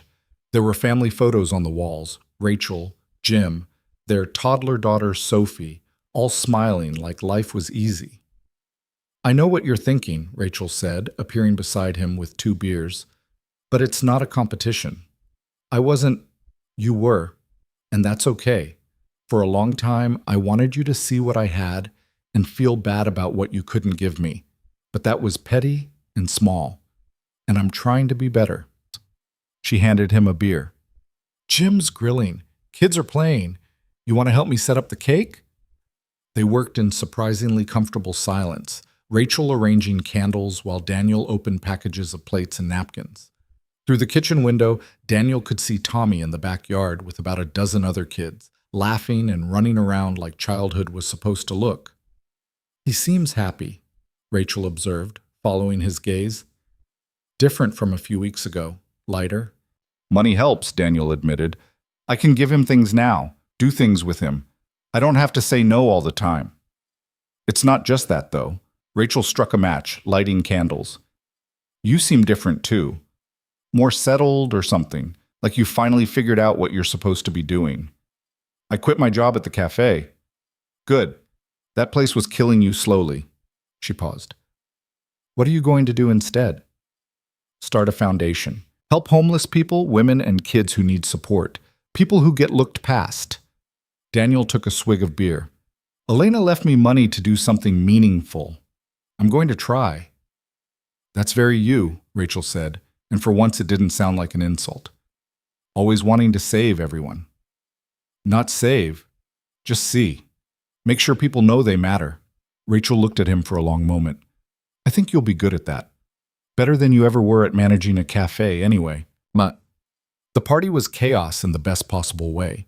Kids ran and screamed and played games that made no sense to adult logic. They devoured hot dogs and chips and juice boxes, and when Rachel brought out the cake, a space-themed creation with planets and stars, Tommy's face lit up like sunrise. Everyone sang the birthday song, painfully off-key, and Tommy blew out his candles with the kind of theatrical flair that suggested he'd been planning his wish for weeks. Then came presents. Tommy opened them one by one, thanking each friend with the politeness Daniel had drilled into him. Video games and books and art supplies and a soccer ball. And finally, Daniel's gift. "This one's from your dad," Rachel announced, wheeling the bike out from the garage. Tommy's jaw literally dropped. "No way! No way! Way!" Daniel said, grinning. "Happy birthday, buddy." Tommy ran to the bike, circling it like it might disappear if he looked away. "This is the coolest bike ever. This is better than Jason's bike. This is better than everyone's bike." "Want to try it out?" Jim suggested. "The street's pretty quiet." For the next hour, Tommy rode up and down the sidewalk, Daniel jogging alongside him until he got his balance, then standing back and watching his son ride with the kind of confidence that came from having something new and good and entirely his own. Rachel joined him on the curb, her daughter Sophie on her hip. "You did good, Daniel." "Just a bike." "It's not just a bike, and you know it. It's proof that things are different now, that he doesn't have to be the kid with the broken bike anymore." She shifted Sophie to her other hip. "I was wrong about you. For a long time I thought you were settling for less because you didn't have ambition. But you weren't settling. You were just focused on different things, on being a good dad, on being a decent person." "Rachel, let me finish. I spent years being angry that you couldn't give me the life I wanted. But the truth is, you couldn't give me that life because you were too busy making sure Tommy had what he needed. You chose him over ambition, over money, over everything else. And I resented you for it because it made me look at my own choices and wonder if I'd done the same thing, if I'd chosen right." Daniel didn't know what to say to that. "The money doesn't change who you are," Rachel continued. "It just means you don't have to choose anymore. You can be a good dad and give Tommy everything he needs. You can help people and not destroy yourself in the process. You can finally be the person you always were without the constant weight of poverty crushing you." "I'm scared I'll screw it up," Daniel admitted quietly. "You won't, because you're not doing this for yourself. You're doing it for people like Elena, for Tommy, for everyone you meet who needs someone to actually see them." Rachel smiled. "That's your superpower, Daniel. You see people. The money just means you can actually do something about it now." The party wound down as the sun started to set. Kids were picked up by parents in SUVs and minivans, thanking Rachel for hosting and congratulating Tommy one last time. Finally, it was just Daniel, Rachel, Jim, and the kids, cleaning up the wreckage of birthday celebration. "You staying for dinner?" Rachel asked. "We've got leftover hot dogs and Jim's famous potato salad." Daniel hesitated, looking at Tommy, who was showing Sophie how to ring the bell on his new bike. "Yeah," he said. "Yeah, we'd like that." They ate on the back deck as dusk settled over the suburb, passing bowls of food and talking about nothing important. Jim told a funny story about a client at his insurance firm. Rachel complained about her mother's latest attempt to reorganize their kitchen. Tommy described his space station Lego set in exhaustive detail, and Sophie banged her sippy cup on the table in enthusiastic punctuation. It was normal, comfortable, almost like a family, which they were and weren't, had been and no longer could be, but maybe could still choose to be kind to each other anyway. Daniel helped load the bike into his rental car as stars began appearing in the darkening sky. Tommy hugged Rachel and Jim and even little Sophie, then climbed into the passenger seat with the satisfied exhaustion of a child who'd had a perfect birthday. "Thanks for coming," Rachel said, standing in her driveway. "It meant a lot to Tommy, to all of us. Thanks for inviting me, for the second chance. We all deserve second chances, Daniel, even people who mess up their first marriages." She smiled in the dim light. "Drive safe. And good luck with the foundation. I mean that." On the drive home, Tommy fell asleep almost immediately, his head pressed against the window, a small smile on his face. Daniel drove slowly through the suburban streets, then onto the highway that led back to their neighborhood, their world, their life. Except it wasn't quite their life anymore, was it? Things had changed, were changing, would keep changing. Monday morning, Daniel met with Jennifer, Melissa, and Dr. Kim at the law firm to finalize the foundation paperwork. The Elena Vale Foundation for Human Dignity. They'd settled on that name after hours of discussion.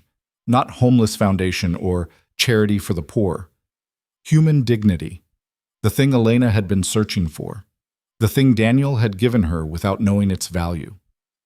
The initial endowment is $2 million, Jennifer confirmed, sliding papers across the conference table. With your signature, the foundation becomes official. We've filed all the necessary paperwork with the state and IRS. You'll be the founding director, with Dr. Kim serving as an advisor and Melissa handling the legal compliance. Daniel signed, his hand steadier than he'd expected. Now, the real work begins, Dr. Kim said, pulling out a thick folder.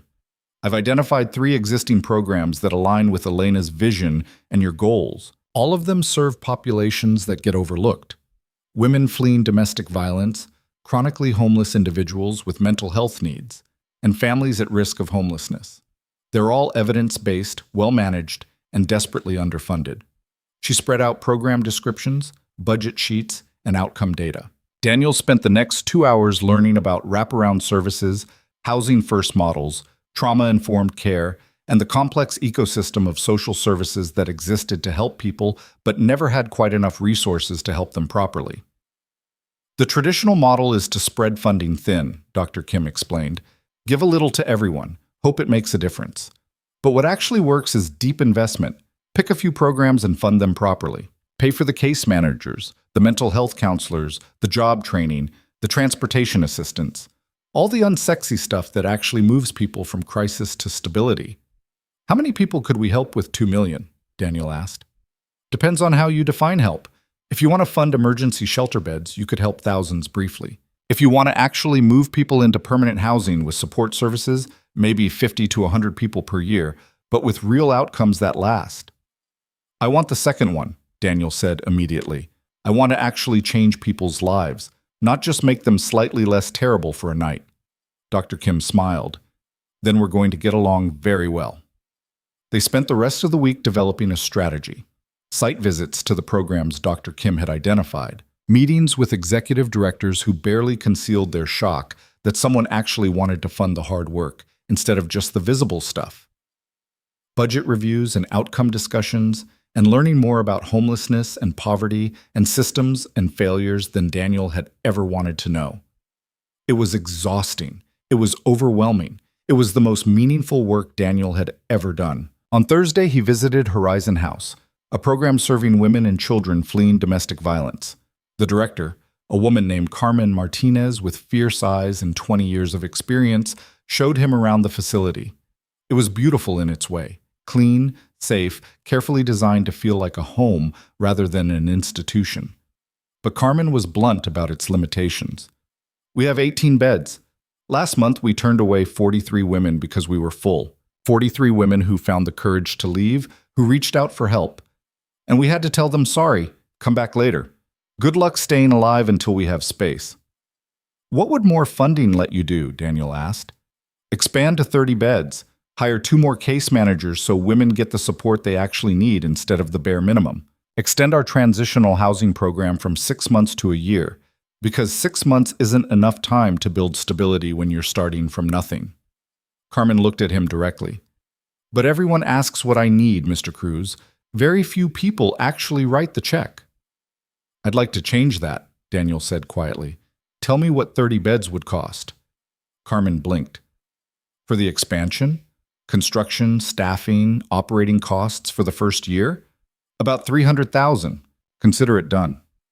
Mr. Cruz, Daniel, and I'm serious, send me a detailed budget, show me the plan, but if it's solid, the Elena Vale Foundation will fund it. Carmen's eyes filled with tears. Do you know how many women that would save? How many children would have a safe place to sleep? Tell me. At least 100 women per year, maybe 200 kids, real safety, real support, real chance at a different life. Carmen wiped her eyes, embarrassed by her emotion. Sorry. I've been doing this work for 2 decades, and I've gotten used to hearing no. I forgot what yes sounds like. Daniel left Horizon House feeling like he'd accomplished something real for the first time since Elena had died. This was what she'd meant. This was what the money could do. Friday afternoon, he picked up Tommy from school and they drove to their apartment, except this time, Daniel had something to tell his son. Buddy, I need to talk to you about something. Grown-up stuff. Tommy looked up from his homework with interest. Okay. You know how I've been working on starting this foundation to help people? Yeah, the thing Elena wanted you to do. Right. Well, it's official now. The foundation is real, and I'm going to be running it. That's my job now. That's cool, Dad. It is cool.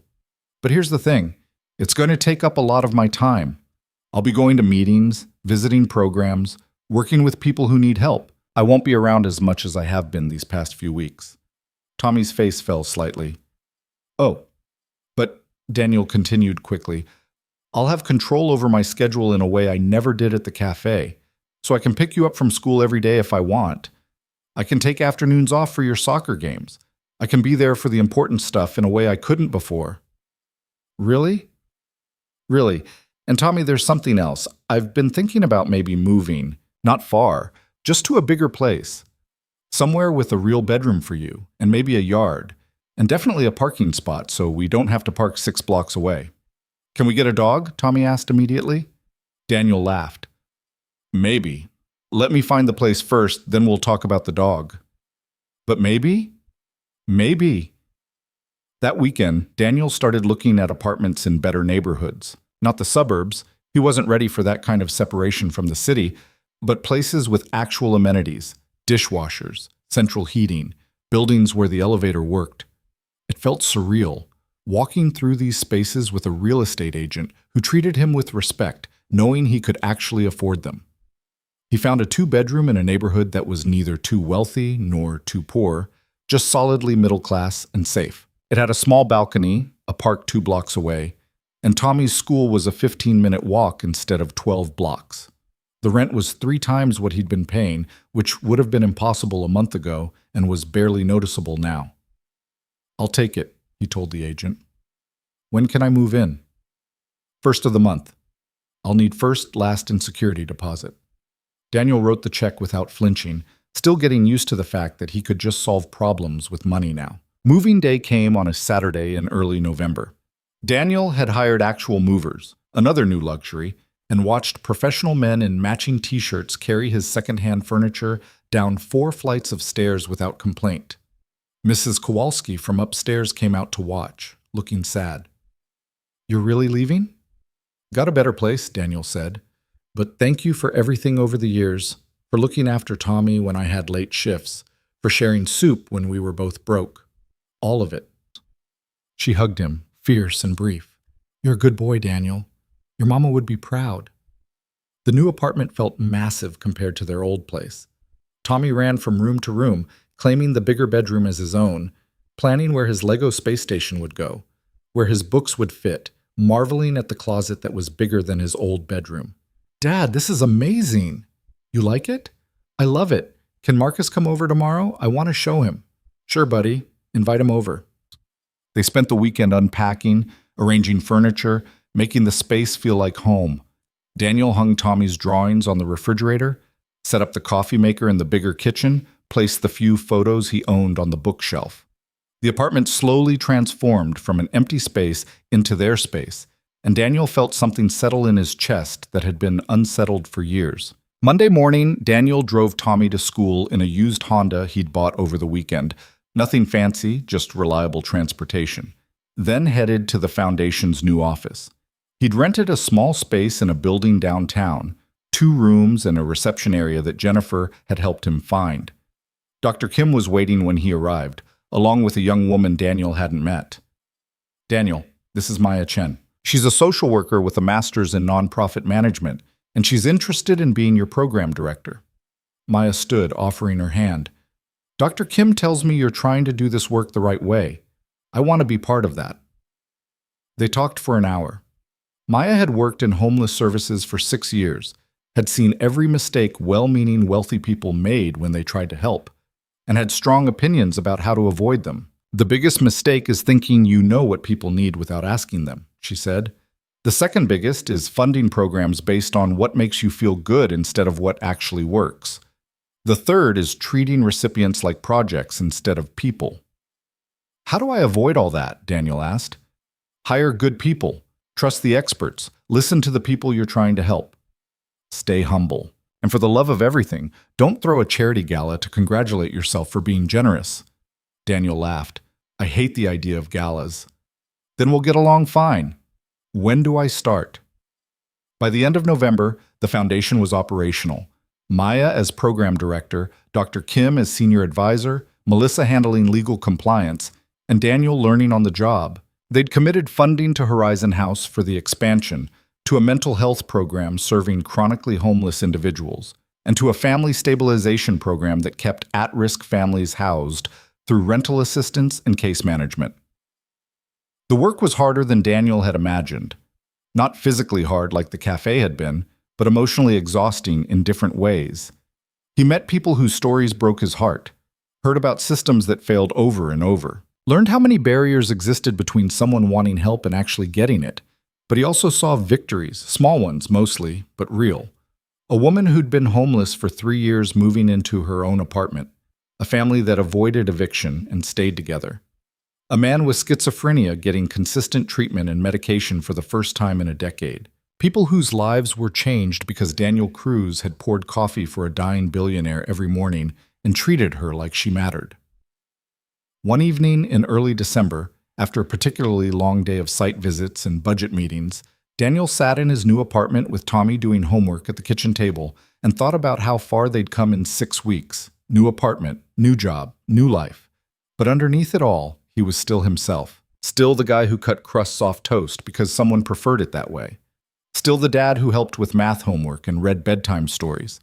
Still the person who believed that seeing people, really seeing them, was worth more than any transaction. Elena had given him money, but more than that, she'd given him permission to be exactly who he already was, just with the resources to do it properly. His phone buzzed.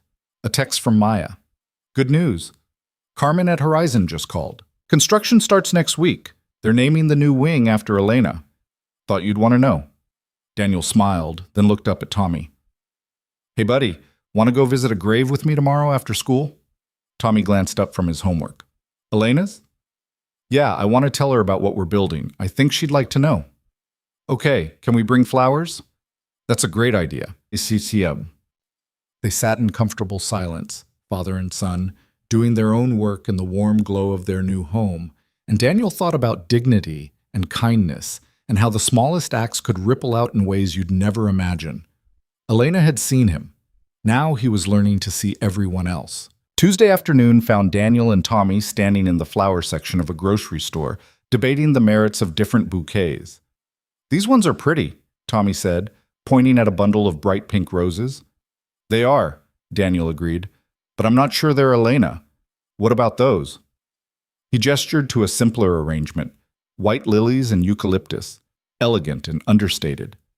Those look fancy but not trying too hard, Tommy observed with the startling insight of children, like someone who was rich but pretended not to be. Exactly like that. They bought the lilies and drove to the cemetery as afternoon light slanted golden through the bare trees. Tommy carried the flowers carefully, like they were precious cargo, and Daniel felt a swell of pride at the person his son was becoming, thoughtful, compassionate, aware that some things mattered more than price tags. Elena's grave looked different in December light. The grass around it had gone dormant, and someone had placed a small American flag near the headstone. Daniel wondered who.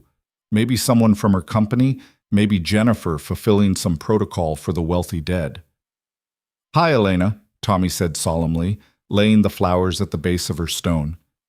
My dad says you wanted him to help people, and that's what he's doing now. I think that's really nice of you. Daniel crouched beside his son. The new wing at Horizon House broke ground yesterday. They're going to call it the Elena Vale Wing for Human Dignity. 30 beds for women and children who need safety. Carmen says it'll save hundreds of lives over the years. The wind rustled through the cemetery, carrying the smell of winter coming. I'm still learning, Daniel continued. Still figuring out how to do this right. Maya keeps me honest. Dr. Kim makes sure we're funding programs that actually work instead of just making me feel good. And every day I ask myself if what I'm doing would make you proud. If I'm honoring what you saw in me. Tommy leaned against Daniel's side. I think she'd be proud, Dad. You're being nice to people who need someone to be nice to them.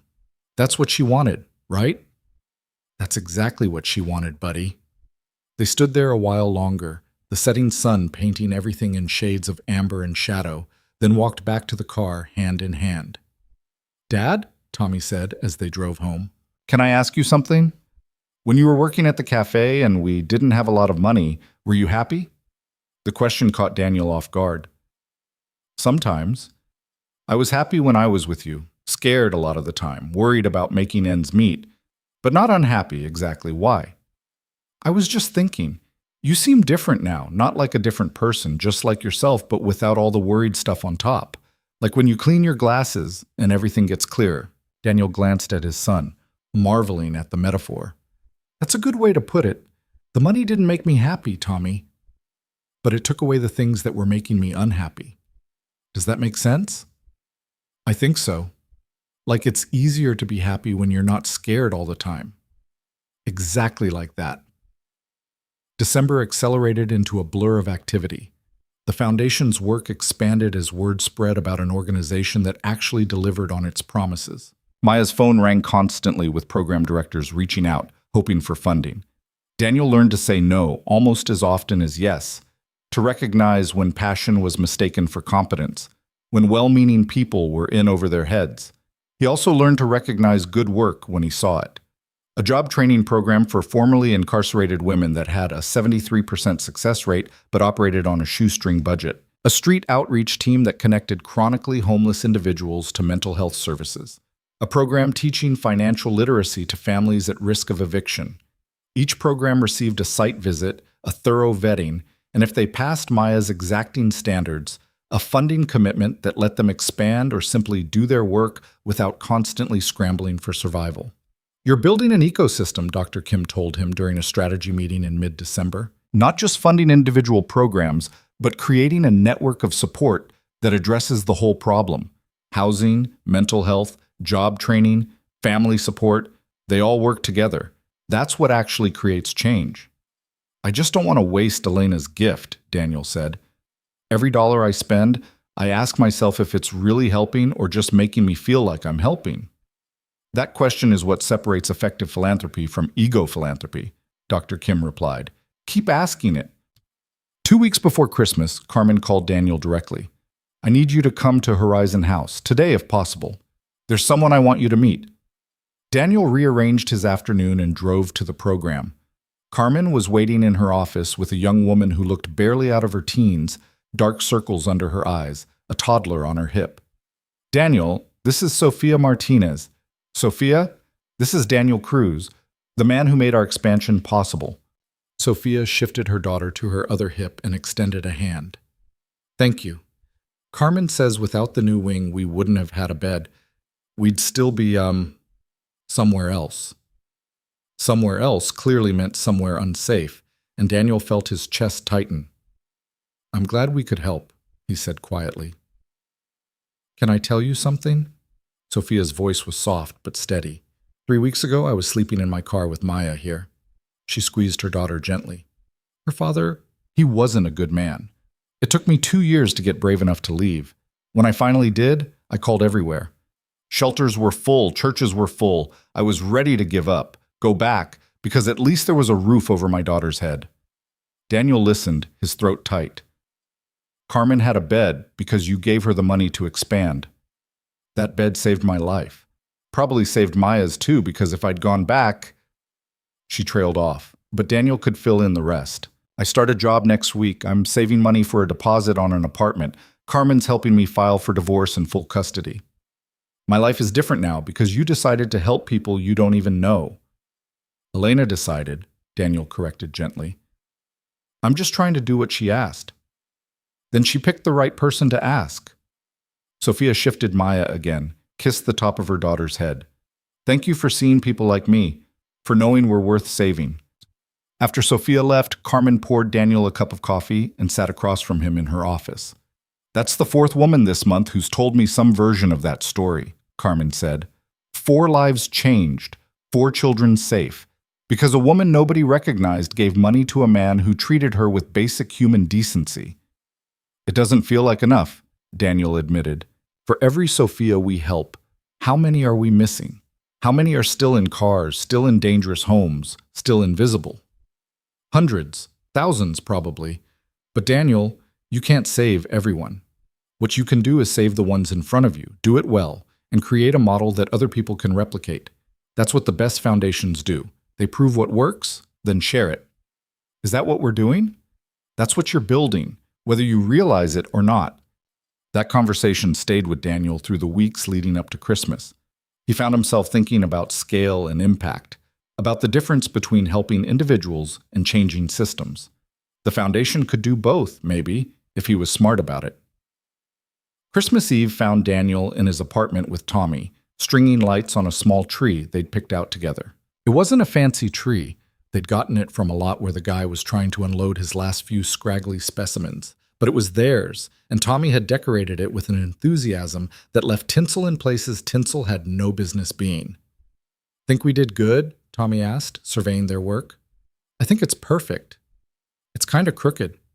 "Perfect doesn't mean straight. It means exactly right for us." Tommy considered this wisdom, then nodded approvingly. "Are we doing presents tonight or tomorrow?" "What do you want to do?" "Tonight? I can't wait until tomorrow." Daniel laughed. "Then tonight it is." He'd gotten Tommy a tablet for school, some books he'd mentioned wanting, and a puppy. Well, not a puppy exactly. They'd gone to the shelter last week and put in an application for a 1-year-old mixed breed named Charlie, and if it was approved, they'd pick him up the day after Christmas. But Daniel had gotten a dog bed, bowls, toys, and wrapped them all as a promise of what was coming. Tommy opened the dog supplies with mounting excitement, putting the pieces together until he whooped with joy. "We're getting Charlie? Really?" "Really, if the shelter approves us." "They'll approve us. We're very responsible." Tommy hugged the dog bed like it was already occupied. "This is the best Christmas ever." Daniel thought about Christmases past, the ones where he'd scraped together enough for one modest gift, the ones where he'd worked double shifts on Christmas Eve just to afford a turkey. This was different, easier, better in all the ways that money could make things better. But the best part wasn't the gifts. It was sitting on their couch, watching Tommy arrange and rearrange dog toys, knowing his son felt secure and safe and loved. That was the real gift. Everything else was just wrapping paper. His phone buzzed, a text from Maya. "Merry Christmas, boss. Thanks for letting me be part of something that matters." Then one from Dr. Kim. "Happy holidays. Elena would be proud of what you're building." And surprisingly, one from Rachel. "Tommy won't stop talking about his new apartment and the dog you're getting him. Thank you for being such a good dad. Merry Christmas." Daniel responded to each, then set his phone aside and just watched his son exist in this moment, this good, safe moment they'd built together.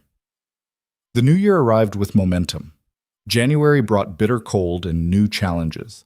The foundation officially committed to funding a 2-year pilot program addressing family homelessness, partnering with 3 organizations to provide wraparound services, housing, job training, childcare, mental health support to 50 families. "This is ambitious," Maya warned during the planning meeting.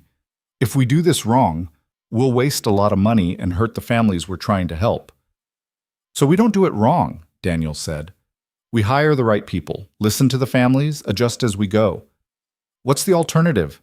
Do nothing because it's hard?" Maya smiled. "Just making sure you understand what you're signing up for." "I understand. Let's do it anyway." In February, Daniel was invited to speak at a nonprofit leadership conference. The idea terrified him. He wasn't a speaker, wasn't comfortable being the face of anything. But Maya insisted. "People need to hear your story. Not because you're special, but because you're not. You're just someone who chose to be kind and got an opportunity to scale that kindness. That's powerful." The conference was at a downtown hotel, the kind of place Daniel used to walk past and never imagine entering. Now he stood on a stage in front of 300 nonprofit leaders, looking out at expectant faces, trying not to throw up. "I'm not used to this," he started, his voice shaky. 6 months ago, I was serving coffee at a cafe for minimum wage plus tips. I didn't know anything about running a foundation or nonprofit management or evidence-based interventions. I still don't know most of it. A few sympathetic laughs from the audience. "What I do know is this. People are invisible in our society until they matter to someone with resources." A woman spent 8 months living on the streets, and hundreds of people walked past her every day without seeing her. "I saw her, not because I'm special, but because I'd been invisible too, in my own way. I understood what it felt like to not matter to the people with power. He talked about Elena, about her experiment, about the letter she'd left, about the responsibility of her gift and the weight of trying to honor it, about learning from experts and listening to the people he was trying to help and staying humble in the face of problems bigger than any one person could solve. The foundation isn't about me, he finished. It's about Elena and Sophia and the hundreds of other people whose names I'll never know, but whose lives might change because we chose to invest in their dignity instead of just their survival. That's all any of us can do. See people. Really see them. Then do something about it. The applause surprised him. So did the line of people who wanted to talk afterward. Executive directors picking his brain, funders asking about his approach. People who saw something in his story that resonated with their own struggles to do meaningful work in a world that often valued visibility over impact. One woman waited until the end, until everyone else had dispersed. She was older, maybe 70, with sharp eyes and elegant gray hair. "Mr. Cruz, I'm Margaret Hartley. I knew Elena Vale." Daniel's attention sharpened. "You did?" "We served on a board together years ago, before she became quite so reclusive. She was brilliant and ruthless and deeply lonely, even then. When I heard what she'd done, living on the streets, leaving her fortune to a cafe worker, I thought perhaps she'd lost her mind." Margaret smiled. "But hearing you speak, I understand now. She was conducting one final experiment, seeing if basic human kindness still existed, and she found it in you. I just treated her like a person, which is precisely why she chose you, because you didn't treat her like Elena Vale, billionaire. You treated her like Elena, human being." Margaret handed him a business card. "I run a family foundation. We fund similar work. I'd like to talk with you about collaborating, sharing what you learn, maybe creating a model other foundations can adopt." "I'm still figuring this out as I go," Daniel warned. "The best leaders always are. Call me when you're ready." March brought the grand opening of the Elena Vale wing at Horizon House. They'd finished construction ahead of schedule, and Carmen had organized a small ceremony. Not a gala, Daniel had insisted, just a gathering of people who did the work and people who benefited from it. Daniel brought Tommy, who'd become fascinated by the foundation's work and asked constant questions about who they were helping and how it worked. They stood in the bright, clean hallway of the new wing while Carmen gave a tour, showing off the family suites, the play area for children, the office space for case managers. "This is amazing," Tommy whispered. "You built all this?" "Elena's money built it. I just helped decide where it should go." "But you chose good. This is going to help so many people." At the ceremony, Carmen asked Daniel to say a few words. He stood in front of 30 people, staff, residents, board members, Maya and Dr. Kim, and tried to articulate what this moment meant. Elena Vale spent the last months of her life searching for something she'd lost in her years of building an empire, proof that people could be good without wanting something in return. She found that in small acts of kindness that most people would dismiss as trivial. Coffee, toast, a smile, basic human dignity offered freely. He paused, looking at the faces watching him. Sophia was there, Maya on her hip, sitting next to 3 other women who'd found safety in these walls. This building represents what happens when we take those small acts and scale them up. When we say that everyone, every single person, regardless of their circumstances, deserves to be seen and valued and given a real chance at stability. Elena's gift made this possible. But it's the work of people like Carmen, like the staff here, like the women brave enough to walk through these doors asking for help. That's what makes it meaningful. After the ceremony, Sophia approached him with Maya, who was bigger now, steadier on her feet. "I wanted you to know," Sophia said, "I got my own apartment. I start classes at community college next month. Maya's in a good daycare. None of that would have happened without this place." "I'm so glad," Daniel said, and meant it with his whole heart. "Can I tell you something weird?" Sophia lowered her voice. "Sometimes I think about that woman, Elena. I never met her, but I feel like I know her, you know? Like she's watching out for people like me even though she's gone. Does that sound crazy?" "No," Daniel said quietly. "I think that's exactly what she hoped for." April brought unexpected challenges. One of the programs the foundation funded was investigated for financial irregularities. Nothing criminal, but sloppy bookkeeping and questionable expense decisions that violated the terms of their grant. Daniel and Maya spent 2 brutal weeks sorting through the mess, eventually pulling funding and transitioning their clients to other programs. "This is my fault," Daniel said, sitting in the foundation office late one night, paperwork spread across his desk. "I should have caught this earlier." "You can't catch everything," Maya replied. "This is why we do monitoring and evaluation. We found the problem, we're fixing it, and we're learning from it. That's how this works." But we trusted them with Elena's money, with the responsibility to help people. And 95% of our programs are doing exactly that. You can't let one failure make you forget all the successes. Maya leaned against the desk. "Daniel, you're a good person doing hard work. Sometimes good people get taken advantage of. You learn, you adjust, you keep going." He knew she was right, but it still hurt. May brought sunshine and new beginnings. Charlie, the shelter dog they'd adopted in December, had become Tommy's constant companion. Daniel would come home to find them curled up together, Tommy reading aloud, while Charlie listened with the patient attention of a very good boy. The Foundation's pilot family program was showing promising early results. Maya had hired 2 excellent case managers who built real relationships with the families they served, and 7 of the first 10 families had achieved stable housing and employment. Daniel started volunteering at Horizon House one evening a week, not as the foundation director, but just as a person who could help. He read bedtime stories to children, helped women practice for job interviews, listened to the kind of stories that broke and rebuilt his heart in equal measure. "Why do you do this?" Carmen asked one night as Daniel was leaving. "You fund us. You don't have to be here in person." "Because if I only write checks, I forget who the money is for. This keeps it real, keeps me honest." "Elena really did find the right person," Carmen said, shaking her head in wonder. June brought Tommy's 9th birthday, and the realization that a year had passed since Daniel's life had changed. The anniversary of Elena's death came and went quietly, marked only by Daniel and Tommy visiting her grave with fresh flowers and stories about the lives that had been transformed in her name. Standing at her headstone, Daniel felt the weight of grief and gratitude mix in his chest. She was gone. He'd never get to tell her about Sophia, about the 30 beds at Horizon House, about the families finding stability, about the entire ecosystem of support that was growing from the seeds of her final gift. But maybe she knew anyway. Maybe that's what hope meant, believing that the good you do echoes beyond your ability to see it. "You would have liked Tommy," Daniel told the stone. "He's kind like you were searching for, sees people the way you wish the world would see you. I'm trying to teach him that money is a tool, not a measure of worth. I think I'm getting it right." July brought an unexpected visitor.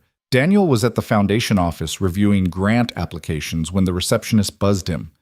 "There's a man here to see you, says he's from Vail Industries." Daniel's stomach clenched. Elena's company had been sold after her death, parceled out to various tech conglomerates. He'd had no contact with them since the estate settled. The man who entered his office was in his 40s, wearing an expensive suit and carrying himself with the confidence of someone used to being the smartest person in the room.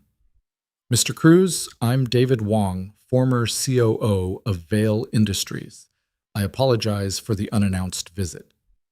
"What can I do for you?" David sat without being invited. "I wanted to meet the man Elena chose." The board was puzzled by her decision to leave such a significant portion of her estate to someone outside the company. "We assumed there must be some history we didn't know about." "There wasn't. I served her coffee. She appreciated that I treated her like a person. That's the whole story." That's what made it so difficult to understand. Elena was the most strategic person I ever met. She didn't make random decisions. Every action had purpose. David leaned forward.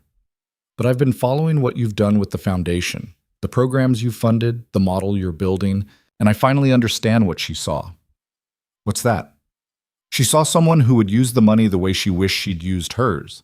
Not to build empires or accumulate more, but to make people feel seen, to give them dignity."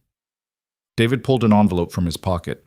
The sale of Vail Industries generated more money than Elena's estate already held. As her former executives, we established a separate foundation to continue her legacy in the tech sector. "But we'd like to make a matching grant to your foundation. For every dollar you raise from other sources, we'll match it up to 5 million annually to scale the work you're doing. Daniel stared at him. 5 million? Elena built a company worth billions. The least we can do is ensure her final vision gets the resources it deserves. David stood, extending his hand. She was difficult to work with and impossible to fully know. But she was brilliant, and I think her final experiment proved something she'd stopped believing, that goodness still exists. Thank you for reminding her, for reminding all of us. After David left, Daniel sat in his office trying to process what had just happened. 5 million in matching funds. The foundation could double, triple its impact. They could fund more programs, help more people, prove at scale what worked, and share it widely. He called Maya, who screamed so loud he had to hold the phone away from his ear. He called Dr. Kim, who responded with characteristic calm. Now, the real work begins. He called Tommy's school and got permission to pick him up early, then drove to PS 47 and waited by the fence, bursting with news. When Tommy emerged, Daniel scooped him up, despite his protests that he was too old for that. "Dad, put me down! People are watching!" "I don't care. Guess what just happened?" "What?" "Elena's company is going to give the foundation $5 million. Tommy's eyes went wide. "That's even more than she already gave you." "It's more than I ever imagined. It means we can help so many more people. It means everything we've been building can grow." "That's awesome, Dad." Tommy hugged him tight. "I wish I could have met her. She sounds like she was really cool." "She was," Daniel agreed, setting his son down. "She really was." September brought the start of a new school year and a new phase of the foundation's work. With the matching grant secured, Daniel and Maya hired a full staff: case managers, program evaluators, a grants manager, a communications director. The foundation moved into a larger office space and developed a 3-year strategic plan. Daniel found himself in a strange position. He was now the director of a well-funded organization doing meaningful work, and people treated him accordingly. He was invited to speak at conferences, asked to serve on advisory boards, courted by other foundations for partnership. It was everything he'd never wanted, and somehow exactly what he needed to be doing. "You're getting good at this," Dr. Kim observed during a strategy meeting. "The leadership thing. I still feel like I'm making it up as I go." "That's because you are. But you're making it up with good values and smart advisors and genuine humility. That's better than most people who've been doing this for decades." October brought the 1-year anniversary of Elena's death. The foundation organized a remembrance, not a gala, Daniel still refused, but a gathering of people whose lives had been touched by her final gift. Sophia came with Maya, now speaking in full sentences. Carmen brought 5 women currently living at Horizon House. The directors of every program the foundation funded attended. Maya and Dr. Kim were there. Margaret Hartley came, bringing 2 other foundation leaders interested in collaborating. And Tommy came, dressed in his best shirt, taking his role seriously. They didn't make speeches.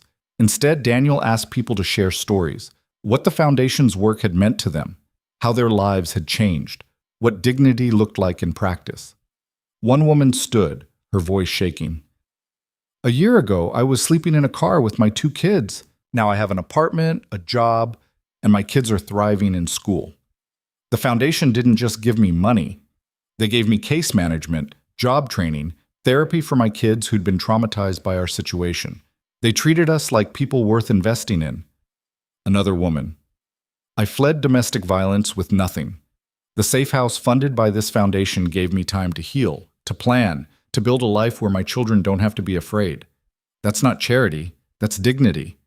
Story after story, proof that Elena's final experiment had succeeded, that kindness scaled up could change lives, that seeing people and treating them as valuable created ripples that spread far beyond any individual interaction. When it was his turn, Daniel stood in front of this room full of people whose lives had intersected with Elena's legacy and tried to find words adequate to the moment. A year ago, Elena Vale died. I'd known her for months, served her coffee every morning, and never suspected she was anyone other than a woman who needed kindness. She saw me offer that kindness and decided to test whether it was real, whether I'd be kind when there was nothing in it for me. He paused, looking at the faces watching him. Sophia, Carmen, the women from Horizon House, all the proof that kindness mattered. I passed her test. But here's what I've learned this year. She passed mine too. She could have left her money to anyone, to her company, to big established charities, to universities with buildings that would bear her name. Instead, she left it to someone she thought would use it to make people feel seen.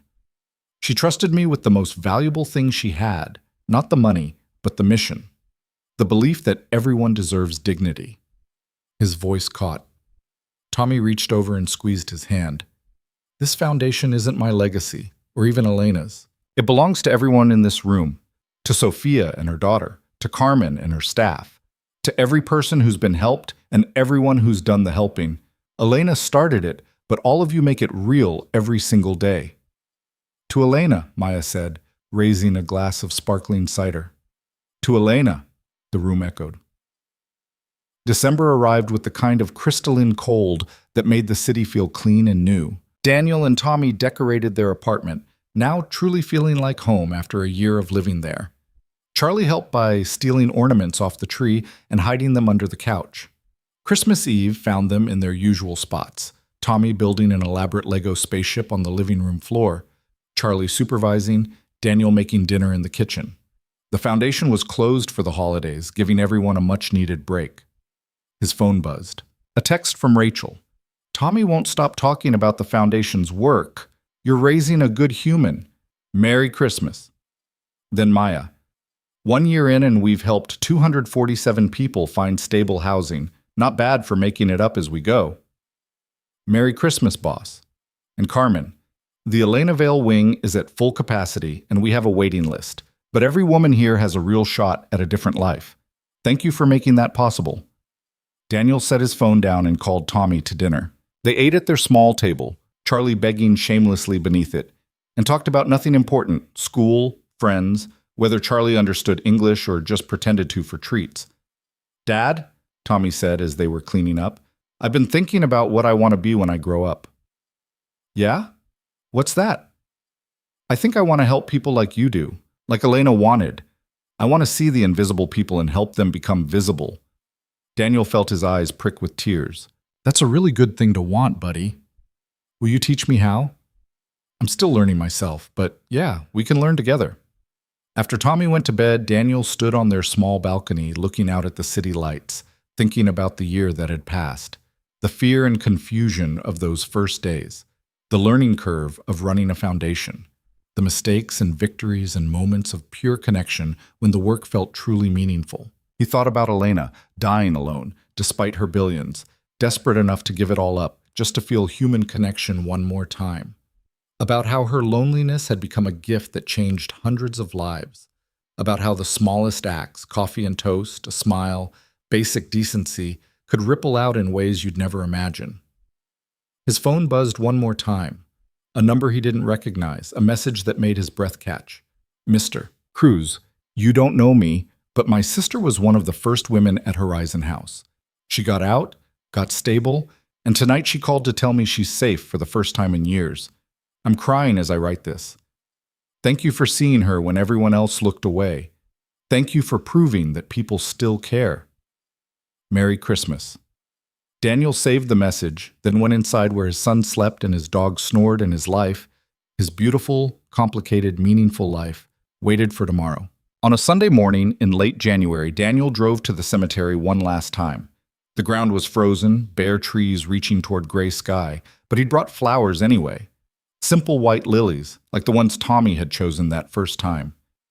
He stood at Elena's grave, hands in his pockets against the cold, and did something he'd been meaning to do for months. He told her everything. About Sophia and Maya, about the 247 people housed, about the programs expanding and the matching grant and the model they were building that other foundations wanted to replicate. About Tommy's determination to help invisible people, and Charlie's complete lack of dignity despite being named after Dignity's foundation. About the woman who'd texted on Christmas Eve and the dozens of other messages he'd received from people grateful that someone had finally seen them. I think we're doing okay, he said quietly. I think you'd be proud, not because the foundation is successful, though it is, but because we're doing it the right way. Listening to people, treating them with dignity, remembering that behind every statistic is a human being who matters. A cardinal landed on her headstone, brilliant red against gray stone. I still miss you sometimes. Not the person you were. I never really knew that person. But the woman in the cafe who asked me why I was kind, who saw something in me worth investing in, who trusted me with this. He laid the flowers at the base of her grave, the cold making his fingers ache. I hope wherever you are, you know it worked. Your experiment. Kindness still exists. Human connection still matters. And one person choosing to see another person can change everything. The cardinal flew away, and Daniel stood alone in the cemetery with his grief and gratitude and the knowledge that he was exactly where he was supposed to be, doing exactly what he was meant to do. That evening, he picked Tommy up from a playdate at Marcus's house, and they stopped for ice cream at Anderson's Creamery despite the January cold. 2 scoops or 3? Daniel asked. 2's good, Dad. I'm trying to save room for dinner. When did you get so responsible? Tommy grinned. I learned from the best. They sat at their usual table by the window, and old Mr. Anderson called over. How's the foundation doing, Daniel? I keep reading about it in the paper. Growing, helping people, learning as we go. That woman would be proud, the one who left you the money. I hope so. I know so. Anyone who could see what you are when you were just serving coffee, that's someone who understood people. Mr. Anderson wiped down the counter. She saw you clear. That's a gift right there. After they finished, Daniel and Tommy walked to their car in the gathering dusk. The city lights were coming on, windows glowing warm against the cold, and Daniel thought about all the lives being lived behind those windows. The struggles and joys and quiet desperation and unexpected grace. Dad, Tommy said as they drove home, do you think Elena's watching us? Like from wherever people go when they die? I don't know, buddy. Maybe. Why? I just hope she can see what you're doing, so she knows her money went to the right person. Daniel pulled into their parking spot and turned off the engine. You want to know what I think? I think she already knew. That's why she picked me. Not because I was perfect or special, but because I'd try to honor what she asked, to see people the way she wanted to be seen. You're doing a really good job, Dad. We're doing a really good job. You're part of this too, you know. Everything I build, I'm building it for you as much as anyone. So you grow up in a world that values people over profit, where kindness matters. They sat in the car for another moment, father and son, steam fogging the windows against the January cold. Come on, Daniel said finally. Let's go home. Charlie's probably wondering where we are. They climbed the stairs to their apartment, and Daniel unlocked the door to warmth and light and the dog who greeted them like they'd been gone for years instead of hours. Tommy immediately started his homework while Charlie supervised, and Daniel made dinner, and everything was beautifully, perfectly ordinary. Except it wasn't. Because woven through the ordinary was the thread of something extraordinary. The knowledge that small acts of kindness could change the world, that seeing people mattered, that one dying woman's final gift had created ripples that would spread far beyond anything she could have imagined. That night, after Tommy was asleep and the apartment was quiet, Daniel sat at his desk and wrote in the journal Maya had suggested he keep. He wrote about the day, about ice cream and cemetery visits, and the cardinal on Elena's headstone, about the foundation's work and the lives being changed, and the responsibility of carrying someone else's final wish forward. And at the end, he wrote the thing he'd learned in the year since Elena had died and left him a fortune. The greatest gift wasn't the money. It was the reminder that how we treat people, especially the people society has decided don't matter, defines who we are more than any amount of wealth or success. Elena spent her life accumulating billions and in the end felt invisible despite it all. I spent my life with nothing and still had the richness of human connection. She gave me the resources to honor both truths, to remember that money is just a tool and what matters is how you use it. To understand that the invisible people aren't invisible at all, we just choose not to see them. I see them now. I'll keep seeing them. Because that's what Elena asked, and it's what the world needs, and it's who I was all along. The coffee and the toast. The smile and the conversation. The simple recognition that every person deserves dignity. That's not charity. That's humanity. And Elena Vale, brilliant and broken and desperately lonely at the end, taught me that the smallest acts of humanity can echo forever if you're brave enough to let them. Daniel closed the journal and looked around his apartment. At the photos of Tommy on the bookshelf, at Charlie sprawled across the couch, at the life he'd built from kindness and a billionaire's final gift. Tomorrow, he'd go back to the foundation. There would be programs to fund and people to help, and the endless work of trying to make the world slightly less cruel. But tonight, he sat in the quiet of his home and felt something he hadn't felt in years. Peace. Not because everything was perfect, not because all problems were solved, but because he knew, with a certainty that went bone deep, that he was doing exactly what he was meant to do. Seeing people, really seeing them. The way Elena had seen him, the way he'd seen her. And in that mutual recognition, in that simple exchange of human dignity, everything had changed. The coffee was just coffee. The toast was just toast. But the kindness behind them? That had been worth $12 million. That had been worth everything.